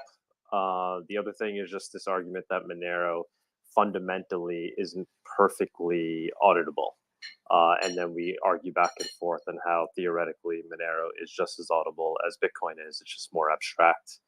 And then I guess another thing is, argument that comes up is that Monero can't scale. There's a bunch, of things that BTC and Monero people go back and forth on. But there are those. So there's the hardcore BTC maxis that will, like, if they hear the word Monero, they're like, "Shut up, it's a shit coin." But I would say I feel like that culture is starting to lose over in Bitcoin land, and the culture of being Monero curious is becoming more popular, right? So it's now okay to be a BTC maxi, but to be okay with Monero as technology and for purposes of transacting. But ultimately, it's trending to zero against Bitcoin because Bitcoin is the one coin to rule them all, and it's going to go to zero. But it's cool. It's okay. If you need to make a private transaction, use Monero. That's kind of the current state of Monero and Bitcoin. I was laughing when you said that it couldn't scale. I'm like, a BTC maxi was arguing that. You left out Dragon X, man. Well, yeah, when I started supporting Monero, it was a huge thing because people, attack you and usually use nonsense arguments like, "Oh, everything's going to zero against Bitcoin."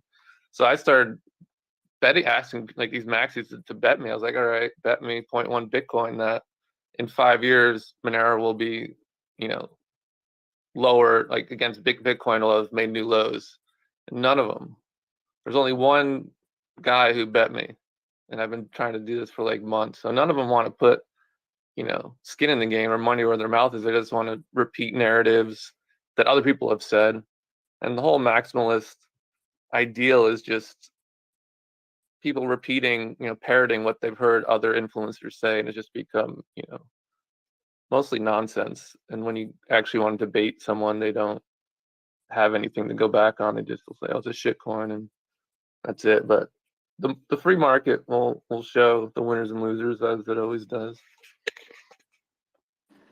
Yeah, and BTC doubling down on being digital gold is kind of a dangerous move because, if you do start to see something like Monero really eat into its market share and grow in market cap against Bitcoin, or something like Ethereum, gaining a larger market cap than Bitcoin, they lose that meme of being digital gold, and then it's what do they have left? So I think that's why they fight back so fearlessly, because they're very afraid that one day they may not be the top coin, and if they're not, their entire value proposition kind of falls apart.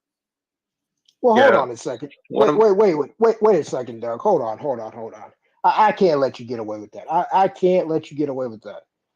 BTC, man, is a non-fungible token. It's a non-fungible token, bro. Just because it loses its status as digital gold does not mean it will lose its status as a non-fungible token. It's fine. What? It's fine. It's a joke, guys. It's a joke. Just relax. I'm just joking. Okay. Bitcoin is my favorite non-fungible token. Exactly. That's what I'm trying to tell Doug. I've been trying to tell him this for months. Look, if they lose digital gold status, they'll just go back down to a non-fungible token asset. It's fine. I don't see the maxis preparing enough at this moment for the inevitable dissolution of some of their narratives. Like Doug was saying, if Ethereum, for example, gains parity with Bitcoin market cap or flips Bitcoin's market cap, like where does their narrative go? Where does their digital gold narrative go? Then you're going to see them do these gymnastics about how like the World Economic Forum now controls Ethereum and all this kind of stuff, right? But I don't see them preparing enough for that because I don't think they quite realize that this is going to happen. It's very likely going to happen in the next bull market. Yeah, I think it's likely to, just because, one of my tweets that had the most involvement was a complete troll against maxis, and they didn't even realize I was trolling them. And the tweet was, Bitcoin maximum is the idea that value is objective. And they all jumped in there and they're like, yeah, value, and they all agreed, and it was a complete troll. And they That's great. That's what it is. Maximalism of belief, maximalism of anything, of Monero, BCH, BSV, of anything is a belief that value is objective. You know, it's just that Bitcoin maximalists are the most kind of hardcore and outspoken, but just in general, people should keep that in mind. I recently had a debate with someone, and one of the things they kept saying was, you can't discover digital scarcity twice. And it's like, well, hang on a second. Bitcoin is a man-made protocol, and while certainly the cryptography and the math is kind of akin to discovery, money is a social construct, and Bitcoin or any cryptocurrency is a man-made thing. It's the application of fundamental ideas, mathematics. So it's not like you're not discovering the Bitcoin protocol. You're trying to create something that serves a purpose. It's not some immutable law of nature like gravity. You're not discovering digital scarcity. It's Bitcoin is element zero. Didn't you hear? Yeah, it's just before hydrogen. There is no second. But yeah, I've seen them, and especially Saylor led them down this path to say a bunch of physics combined with economics nonsense that doesn't actually mean anything, but it sounds really cool. So they've kind of gone down that path, saying that they're like thermodynamics manifested in the reality of human. Digital energy, bro. It's digital energy. I think that there's at The least biggest problem with all this is that it's not falsifiable. There's at least some BTC because it goes into religious and interpretation of it. There are some BTC people that do acknowledge, some of the challenges that need to be looked at. And I don't know what the reaction to them is typically. I mean, I know that the drive chain guys, for example, are talking about a need for something like a side chain to facilitate different types of transactions and all of that. And Paul kind of talks about a lot of the, issues that might be faced with happenings and block subsidy being reduced and all that. So there are at least some people out there. I just think that they get drowned out more than anything, in the space, especially on Twitter. I mean, Twitter's a very small subset. I think most people who hold any cryptocurrency are just not the Twitter people who are on these spaces talking about cryptocurrency. I mean, they're your just regular people who bought it on Robinhood and are holding it and waiting for it to go up. So I think that we also forget that maybe Twitter is not necessarily a good sample size for what most people believe are holding Bitcoin or whatever. Yeah, there's a lot of truth to that. And usually when I talk to someone that's at a developer level that would consider themselves a maximalist, they're a lot more realistic and reasonable in the way that they use language to describe where they're at and what kind of limitations they have. And yeah, I mean, I would say that probably the majority of maximalism is kind of like this quasi-religious thing, but that's also just sort of the pleb masses who are led by various personalities without naming any particular names. But the developer side is, I think, significantly more reasonable. Yeah, definitely had that experience. Yeah, but the question is, what are they going to do with it? I mean, both Monero and Bitcoin Cash and so on, we are trying to really becoming cash and really doing things. When I look at Bitcoin, all I see is greed, and that's about it. There ain't nothing else. I mean, I listened to the last time of BTC, they had a meeting or something like that. Was it McDonald's? You can buy hamburgers, and it was simply, why would I want to use my BTC to buy anything? I mean, what are they going to do with it? Trade fiat back and forth? What else is there? I think it comes from the Bitcoin standard kind of philosophy that something has to become a store of value for a long term before it gets used as, money. And so that kind of permeates the whole space. I don't necessarily agree with that view at all. I think something has to be a widely used commodity, or at least represent a widely used commodity. And I think that the problem is, and there's at least a few BTCers that have talked about this. The problem is that number one, you have to hinge everything on that philosophy. The other thing is that over time, you start running into these issues with the block subsidy and the halvings and like a high dependency on it, and you're not taking transaction fees. And so how do you fix this? And some people are kind of just toss it to kick the can down the road method, and they're just like, well, we'll figure it out because we're human beings, we're innovative, and this is like the greatest thing that has ever happened to us. We're going to figure it out. And so far, I don't know that they've had any real solutions to that. I mean, Lightning is certainly not the solution. It may seem like it, but I don't think it is. I think, that they have to have something else happening. Some people have suggested that emissions will eventually have to come, like inflating the supply.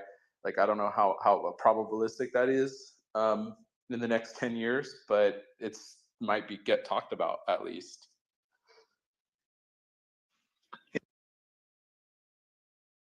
I just want to quickly throw out there, Bitcoin Cash people, how do we get you guys to participate in Monerotopia? Come down, have a stand, talk about Cash Fusion.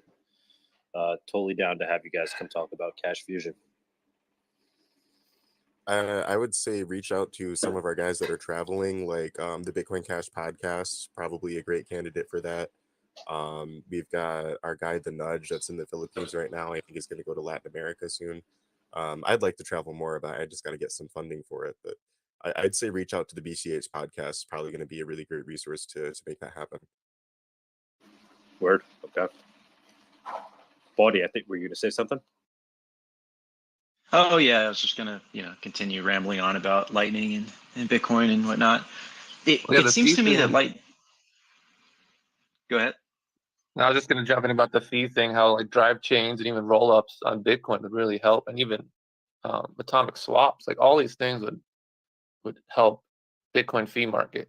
And the fact that the fee market only really manifests during bull markets is not a good sign. There's no sustained demand for block space, and stuff like drive chain stuff that the maxis don't want to talk about and stuff like that are actually really important. Honestly, if they would just adopt dynamic blocks, I could probably be a supporter of Bitcoin again, and I could be a supporter of Lightning Network. My main complaint about Lightning is that ultimately it's probably going to get flood and looted, which is an attack that involves saturated main chain, where you attack a whole bunch of different channels simultaneously, but there's not enough block space for them to contest the closure, the like sort of false closure that you made against them. So like eventually this will happen if they ever get significant Lightning adoption. But if they just adopted dynamic blocks, that would fix this problem. So yeah, I would like to see that, or I would like to see Lightning Network developed and adopted inside of Bitcoin Cash, because it's not a panacea, but it does help. Like there are aspects of it that do work, and you can set up networks of people like in between you and your friends, and you could hypothetically make this work somewhat. There are still problems, but it could at least work if they had dynamic blocks.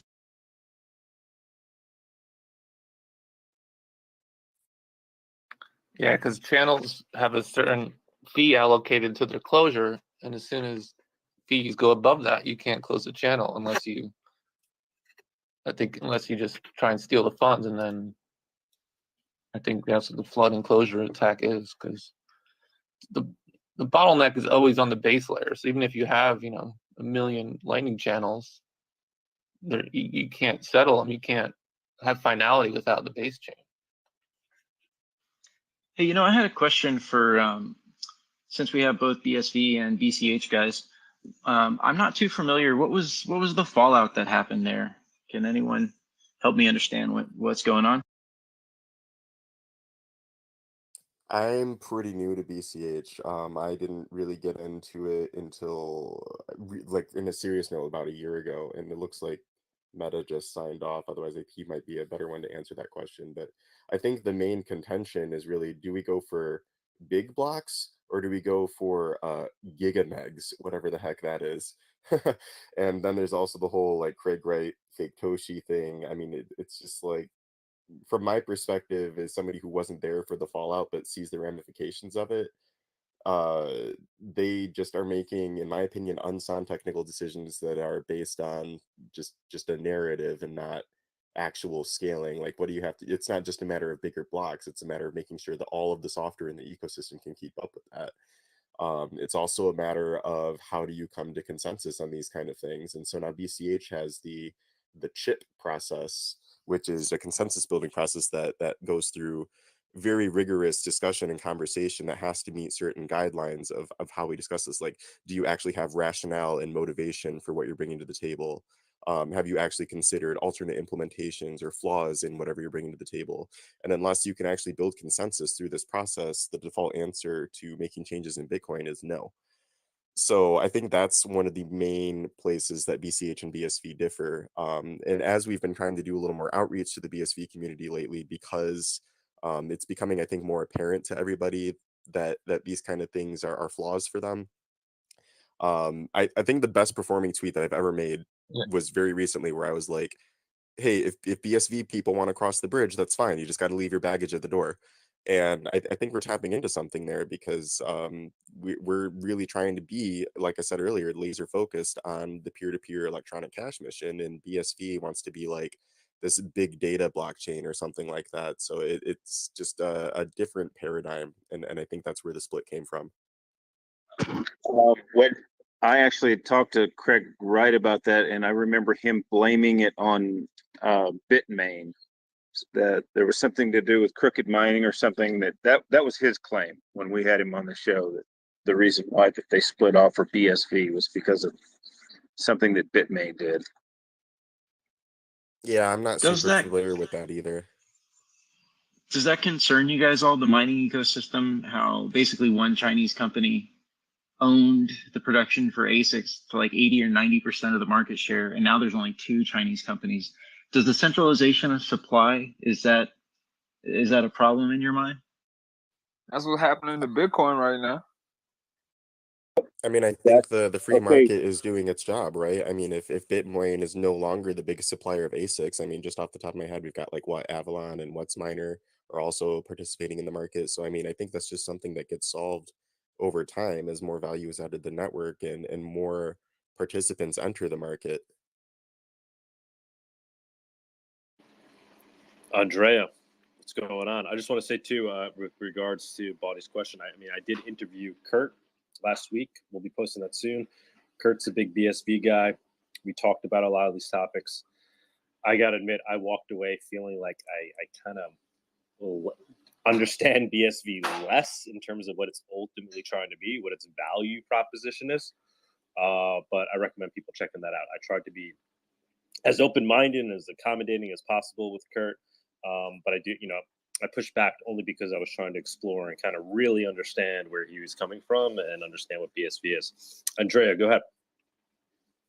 Hey, what's up, guys? Yeah, it's just kind of boring, like listening to the same bullshit, like libertarian this, consensus that. I just want a blockchain so I can mint like 10,000 fucking NFTs, airdrop them to my 100,000 fucking YouTubers, and I want to do it for like 10 cents. Okay. I don't give a shit about this fucking anonymous money bullshit that I hear all the time. But I don't want to do my minting. Go do it. I don't want to do my minting. You gotta go to Solana. XRP then, because they do NFTs. Hold on. I'm sorry. Go Let ahead. me finish. So I don't want to do it on Solana, fucking BC bullshit. I don't want to do it on some fucking proof of stake bullshit. It needs to be on a proof of work coin that I know is gonna be here for a long time. That's gonna stand the test of like the securities bullshit. Because some proof of work change too. They're also like securities. So we know BSV, BCH, BTC. They're like the only long-term viable options because of the way that Satoshi launched it. So I don't know. It's like this libertarian crap. I'm sick of hearing it. It's like put it where the sun don't shine. I just want to mint like 50,000 NFTs for fucking $1.50 and be able to transfer all those for very cheap. Like I can't do that on Ethereum. I can't send 50,000 NFTs Try to my Aspire. friends. You know what I'm saying? Aspire or Near. Why would I use those I mean, centralized pieces of shit?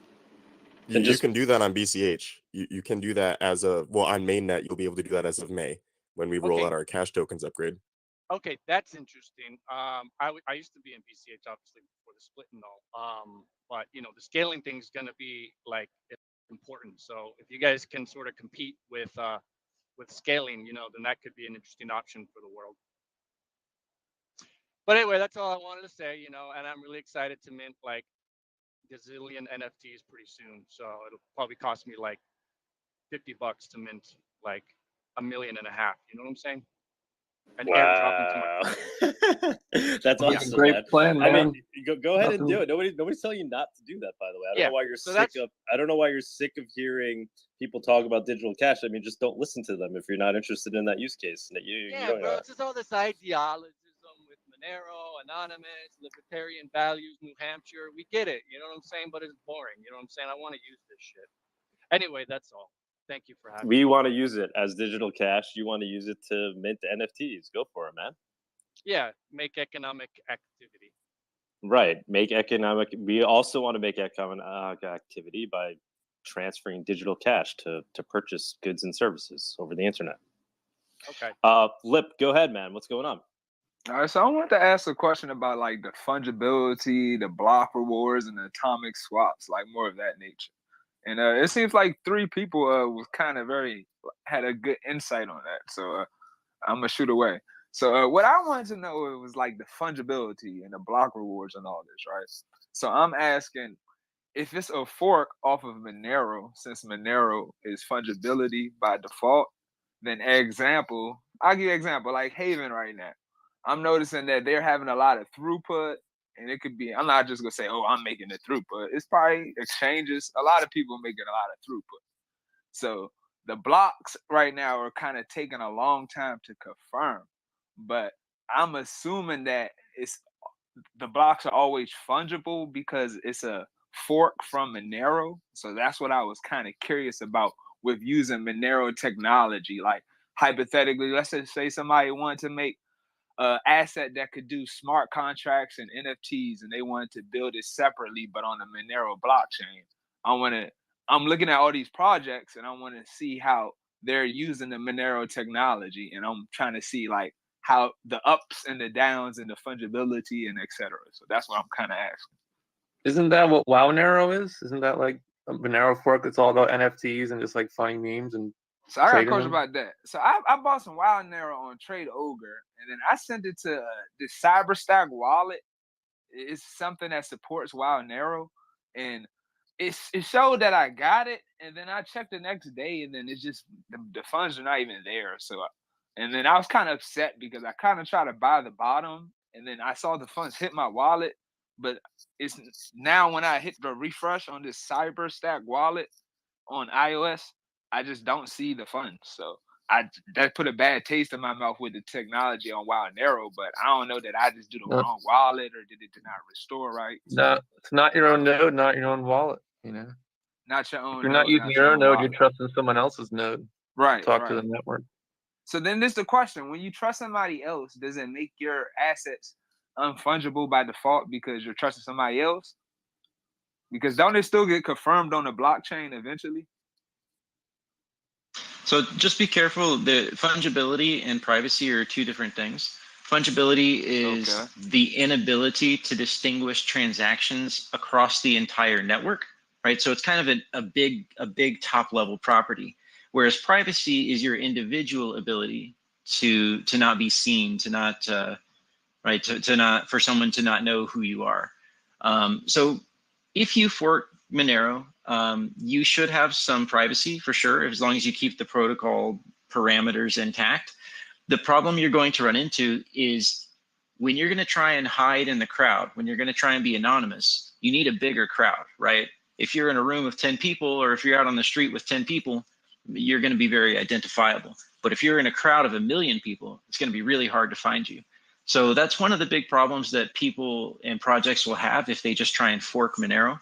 But there are a lot of individual technologies that people are picking up and using in other chains. Now, I'm not very educated on Haven and Secret and Darrow and all these different projects. The little bit that I have looked into some of them, I always see these small problems where it's like, that's not quite right. For example, Darrow integrated bulletproofs into their chain before the audit was complete, right? So whenever Monero does upgrades, we get independent third-party audits on the math and the code. And we saw Darrow integrate that before that they got the official academic mathematical audit was complete. And so we thought, man, that's not good practices, right? That's not best practices. But nonetheless, there's plenty of technologies that Monero uses that other people are adopting. And I mean, honestly, it would be really cool to see some other chain that could even do like partially anonymous smart contracts, because Monero has no scripting capability on top of the protocol. There are no scripts there. So there's really not any ability to do more advanced things. If we're lucky, we'll be able to do a Lightning Network one day. And there's a bunch of ideas on how we might do that. But ultimately, Monero, you can't really build things on top of it like NFTs or smart contracts. Hopefully that answers your question. What about like Haven? I give examples. So how they do their block and then they do their vault. So I guess what I'm saying is, can that impact their fungibility, basically, of how they transfer two? I don't know, how is it maybe two different ledgers that they do simultaneously, and I don't know how they script it on the blockchain. But what I'm saying is, can that be an issue for them, and can that make their assets like non-fungible? I don't really know much specifically about their protocol, so it would be hard to say. But if they've implemented, if they just in a general sense, if they've implemented technology or infrastructure or changed the protocol in such a way that your privacy individually is degraded, if everyone is having that same problem, like everyone using the chain, if everybody's privacy is degraded, then yes, your fungibility will also be degraded with that. So yeah, you just have to be careful and understand the nuts and bolts of their protocol. And you know, if you can't find the smart guys, like, because I'm not a developer, I have to find the smart guys in Monero and ask them, right? Okay. They tell me what the deal is. So yeah, you got to find the developer level people in that project and ask them. We were trying to get Haven to participate in Monerotopia. They participated last year, so we're working on that. Well, I guess Monero is always the best bet on that one for store value. So I look at Monero like the Bitcoin that I'm okay with, I guess, but to everybody else's, cup of tea. Yeah. I mean, I think what Haven's trying to do is theoretically very interesting. Create an algorithmic stablecoin that's based on Monero, that's private, but it's yet to be proven that it's actually possible. But so we're having some problems right now about it. Oh, I'm sorry, I'm going to cut you off. Go ahead. No, I'm just saying it's a topic worth exploring and talking about, I think. Yeah, so if y'all want to just look into everything, I'll just tell y'all now. So right now, it's like a problem we having with the block rewards. In my opinion is, I feel like all the exchanges are buying, like, they have like USD basically. And I was like saying to them, well, I feel like y'all should expand all y'all different currencies, like even the Iraqi dinar, right? Right now, Trump said that he said we have about, I think, 35 million of their money. So in that conversion, we have trillions of their money. So I'm like, all right, well, put different things on y'all thing so it could bring people from different countries to want to get into it. And then I'm seeing, like, I don't even know, can their block handle all the throughput? So I was telling them, well, do the atomic swaps and build that into your wallet, and so it could be peer-to-peer. And I feel like you can't go wrong with that. But I have hopes for him. We'll see where it goes. And like I said, I guess Monero is like probably like the biggest safe case. I told y'all how Goldman Sachs invested over millions of dollars to keep the blockchain that they use on it, or the assets that they have on it, for their customers, so they can have privacy. So we already know with Monero that it has big adoption. So Monero is, I guess, like the safest thing I can say right now. Thank you for showing it, man, so I don't have to. Guys, this has been great. Aeon, you want to say something, and then I'm gonna probably close it out. I was a big fan of Haven and what they were trying, and then just learning more about stablecoin stuff and how they shut off the network and like turned off the swap, so you can't swap, and they were advertising is decentralized and all this, and so But the whole thing with the stablecoin thing is they're pretty much acting like a central bank. Like they keep, there's like Haven 3.0 is out now because they have to keep changing the issue and how things, how the swaps happen from USD to XHV. And they're acting as a central bank because there's no way to really make anything stable. It's not possible. And so you're just going to have them constantly tweaking the code to try and keep it until either the bottom falls out or it just, ends up like Luna or something. So that's why I told them with this atomic swap, I'm like, you got to make it like the Oracle inside the thing. If it's P2P transactions, like what Monero doing. Monero trying to make it where if all the exchanges go out, you could do P2P. Litecoin, Bitcoin Cash, all that stuff PayPal owns. When they do all this regulation and stuff, they go try to say, all right, well, P2P transfers. They might even do it in banks where you could do wires with P2Ps. So like all the cryptocurrencies are going to be P2P. So that's why I kept on trying to promote to them, if they want to make this decentralized ecosystem, they have to make it where people could trade it back to forth, which is a DEX built on top. I told them they need to copy all the XRP, but do it in a decentralized way so they won't have to engineer it. Basically, the people will engineer it. So we'll see how they do with that, I guess. But I like our.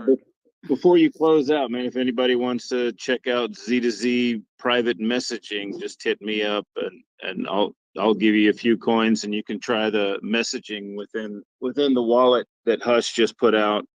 That is tough. So they've done a lot like Monero. They're big Monero fans. So what they're doing is ZK snarks, and they use 8 decoy outputs for each transaction. So it's like having ring signatures on top of a ZK coin. And the project I have, we just forked it off of Hush, which is DragonX, dragonx.is. It's the first ZK that doesn't use Equihash. We're using RandomX. So we rewrote the mining algorithm to be mineable with RandomX, so you can mine it with CPU rather than ASICs. Interesting. It's a pretty cool project. There's no pre-mine, there's no dev tags, there's no nothing. It's just volunteers working on it. Most of the main developers are volunteers from Hush. My son mined the first, the Genesis block. I don't even own a coin because I was on the road on my motorcycle and I was never able to mine it because you got to have thread rippers and all kinds of shit to be able to mine it. But well, you did that right with the regulation. You followed the blue book and you did that perfectly on my opinion, it's from what I noticed. 21 million coins, exact same emission rate as Bitcoin, only it's 3 coins every 36 seconds, which is 50 coins in 10 minutes. So we made the blocks faster so that the messages can move faster. So Hush's block time, I think, is 100 seconds, or so we're more than twice as fast as Hush as far as the messaging will go. But so y'all developers, I definitely followed you. I'll keep you in touch. Yeah. Questions I'm not a developer. It was an idea, man. It started as a joke down here in Anarchapulco. I was sick of hearing maximalists, Bitcoin maximalists, and even Monero maximalists. See, there are, people that, there can't be any other, privacy coin other than Monero, and that's not true. And that goes against, just maximalism just bothers me. So I came up with this meme coin called Monero, and I was just rewarding people with free tokens for making shit memes. It was just a fucking joke poking fun at maximalism. And I don't like coins that put other coins down. I don't really get into that. And then one of the main developers of Hush, he goes, well, if you're going to keep that philosophy, then you need to change the name of Monero because you're insulting Monero. So I did, and we came up with DragonX, which is just kind of an homage to the wallet, which is Silent Dragon, and the fact that we're using RandomX. Nah, you should have stuck with Monero, man. Well, we're still. I still it was have pretty Still funny. a multi-currency wallet. Monero is still a chain. I released it on Aspire. Like I can fucking print NFTs all day long. Every time somebody sent me an NFT of a shit meat, they would send me a picture, a meme on our social media. I would send them an NFT on Monero. So it still Yeah, exists. It's on the. I'm not a huge Aspire fan site. of WoW, but Monero I thought was hilarious.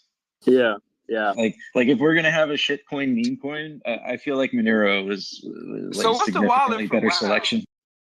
Do you recommend any wallets for WoW? Because I got some WoW in this wallet, but then I don't know, did I use the right verifier? What's the word? The node. I don't know, did I run the right node or how that works? So are the tokens in that wallet just gone, or should I try to restore that wallet on a better wallet? Like, do you recommend any wallet since you know about WoW?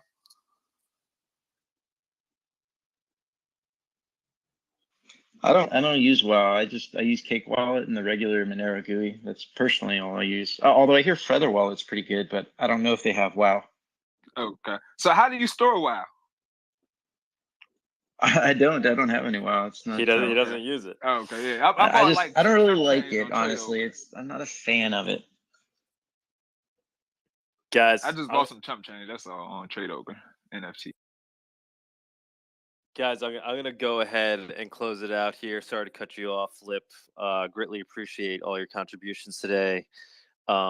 Dragon X, man, thanks for jumping on. That Dan, who was also on the the live part of the show, the video feed. Dan is going to be down at Anarchapulco. He's helping to run Anarchapulco. Dan, do you want to give any closeout words with regarding Anarchapulco, like where people can get tickets and stuff? Monero is going to be down there. I don't think I'm going to make it because I'm getting ankle surgery, but we're going to have Neil from our Gratuitas project down there and hopefully giving away Monero. As I mentioned before, if there's anybody that's going to be down at Anarchapulco that is really into Monero, that's like wants to help out the project, reach out to me. I'll put you in touch with Neil. You could help him run the stand. He's going to be down there for like 5 days. It's going to be intense trying to onboard people to Monero. So please reach out if you want to help us do that. Dan, what do you got? Yeah. Closeout words? You can get tickets at anarchapulco.com. You can save money if you use the coupon code Crypto10, CRYPTO10. We've got a pretty good crypto lineup. I brought in a lot of Latin American speakers, so we've got a lot of people representing Latin America. We've got a lot of privacy stuff. We've got some guy that wrote the Monero book. I'm blanking on his name right now. The Monerotopia guys are there. Stoic's in here right now. We haven't seen the book yet though, but I think he's currently editing it. Okay, yeah. So he's speaking. Raphael is speaking. I'm going to be speaking, but more about the Mexican currency. There's a Mexican local currency that's been around for 12 years, and we're helping them to go crypto. We're going to make them a smart chain. It's pretty gangster stuff in that regard. There's somebody from Darrow that's going to come and talk. She's not like a developer or anything, but she's part of their community. There's a couple of guys from DarkFi that may or may not be coming. I'm pretty sure they are, but I'm not positive on that one yet. It's going to be pretty good. And then there's all the health and wellness stuff, and plus the stuff I'm doing with the orphanage. It's a little overwhelming. Actually, there's just so much stuff going on. The nightlife is going to be baller as fuck too. So. Yeah, it's a good time. I was at Anarchapulco a few years ago. It's definitely a good time. It's a very chill vibe. Everybody's open-minded and just talking about whatever it is that floats their boat. There's no censorship going on down there. It's very cool. And Dan, we're gonna see you over at Monerotopia too, right? In Mexico City in May. Awesome, yeah, me and one of the other reps from Anarchapulco are coming, and I'll try to see if we can get the guy who makes who created this Mexican currency that is a match to the peso. It's a really good story if you check it out. It's much like your last name, but it's TUMIN. You can look up the Mexican local currency called Tumen. It's a really good story. Tumen coin. I may or may not be behind it. Yeah, man, that would be awesome to it's a competition with the peso, and it's it's local, so it's not backed by war and theft. Awesome. No, you're a super creative guy. I love I love what you're doing. You were telling me some of the other projects you're working on with the orphanage. Amazing stuff, man. And yeah, anybody else you think that should be participating in Monerotopia, let me know. We're happy to try to make things work, give people cool. Or let them speak. All right, guys, we're gonna go ahead and close this out. I put the link up top, monerotopia.com. You could grab tickets, come on down. Whatever crypto suits your fancy. If you're interested in just the general concept of digital cash, you should come down and participate in Monerotopia. Just a bunch of open-minded people talking about the future of digital cash. Kalisti, you want to say one last thing? I see you're raising your hand. I don't want to leave you hanging there. Yeah, I just wanted to thank you for letting me come up and talk with you, Douglas. I've been actually looking forward to having a little chat with you, and thanks for just talking about Monero, talking about BCH, and letting us have this opportunity, because over here in BCH world, we're really trying to focus on, this is like the year of multi-coin collaboration, and we want to recognize everyone's strengths. And I think community building is really awesome. So thank you so much for hosting this. You got it, man. Thank you. And maybe we'll go on that BCH podcast you were talking about. Happy to do it if they reach out. All right, guys. And good luck with the surgery, Doug. Thanks for letting everybody speak. And it was nice talking to you. God bless. Thank you, Lip. You're welcome anytime. And yeah, I hope the ankle thing works out. Knock on wood. Thanks, everybody. We'll be in touch. Same time next week, 11 a.m. every Saturday. Next week we will be celebrating Hal Finney's tweet where he said working on adding anonymity to Bitcoin. That will be the theme of next week's Monerotopia. Thank you so much, guys. Have a good one. Cheers. Bawdy, thank you, man. Thanks. See you guys later. Thank you for joining us on this week's Monerotopia episode. We stream live shows every Saturday at 11 a.m. Eastern. You can find and subscribe to our show on YouTube and Odyssey, or listen to the podcast on iTunes, Spotify, or Stitcher. Don't forget to follow us on Twitter or join us in the Monerotopia Telegram group. See you all next week.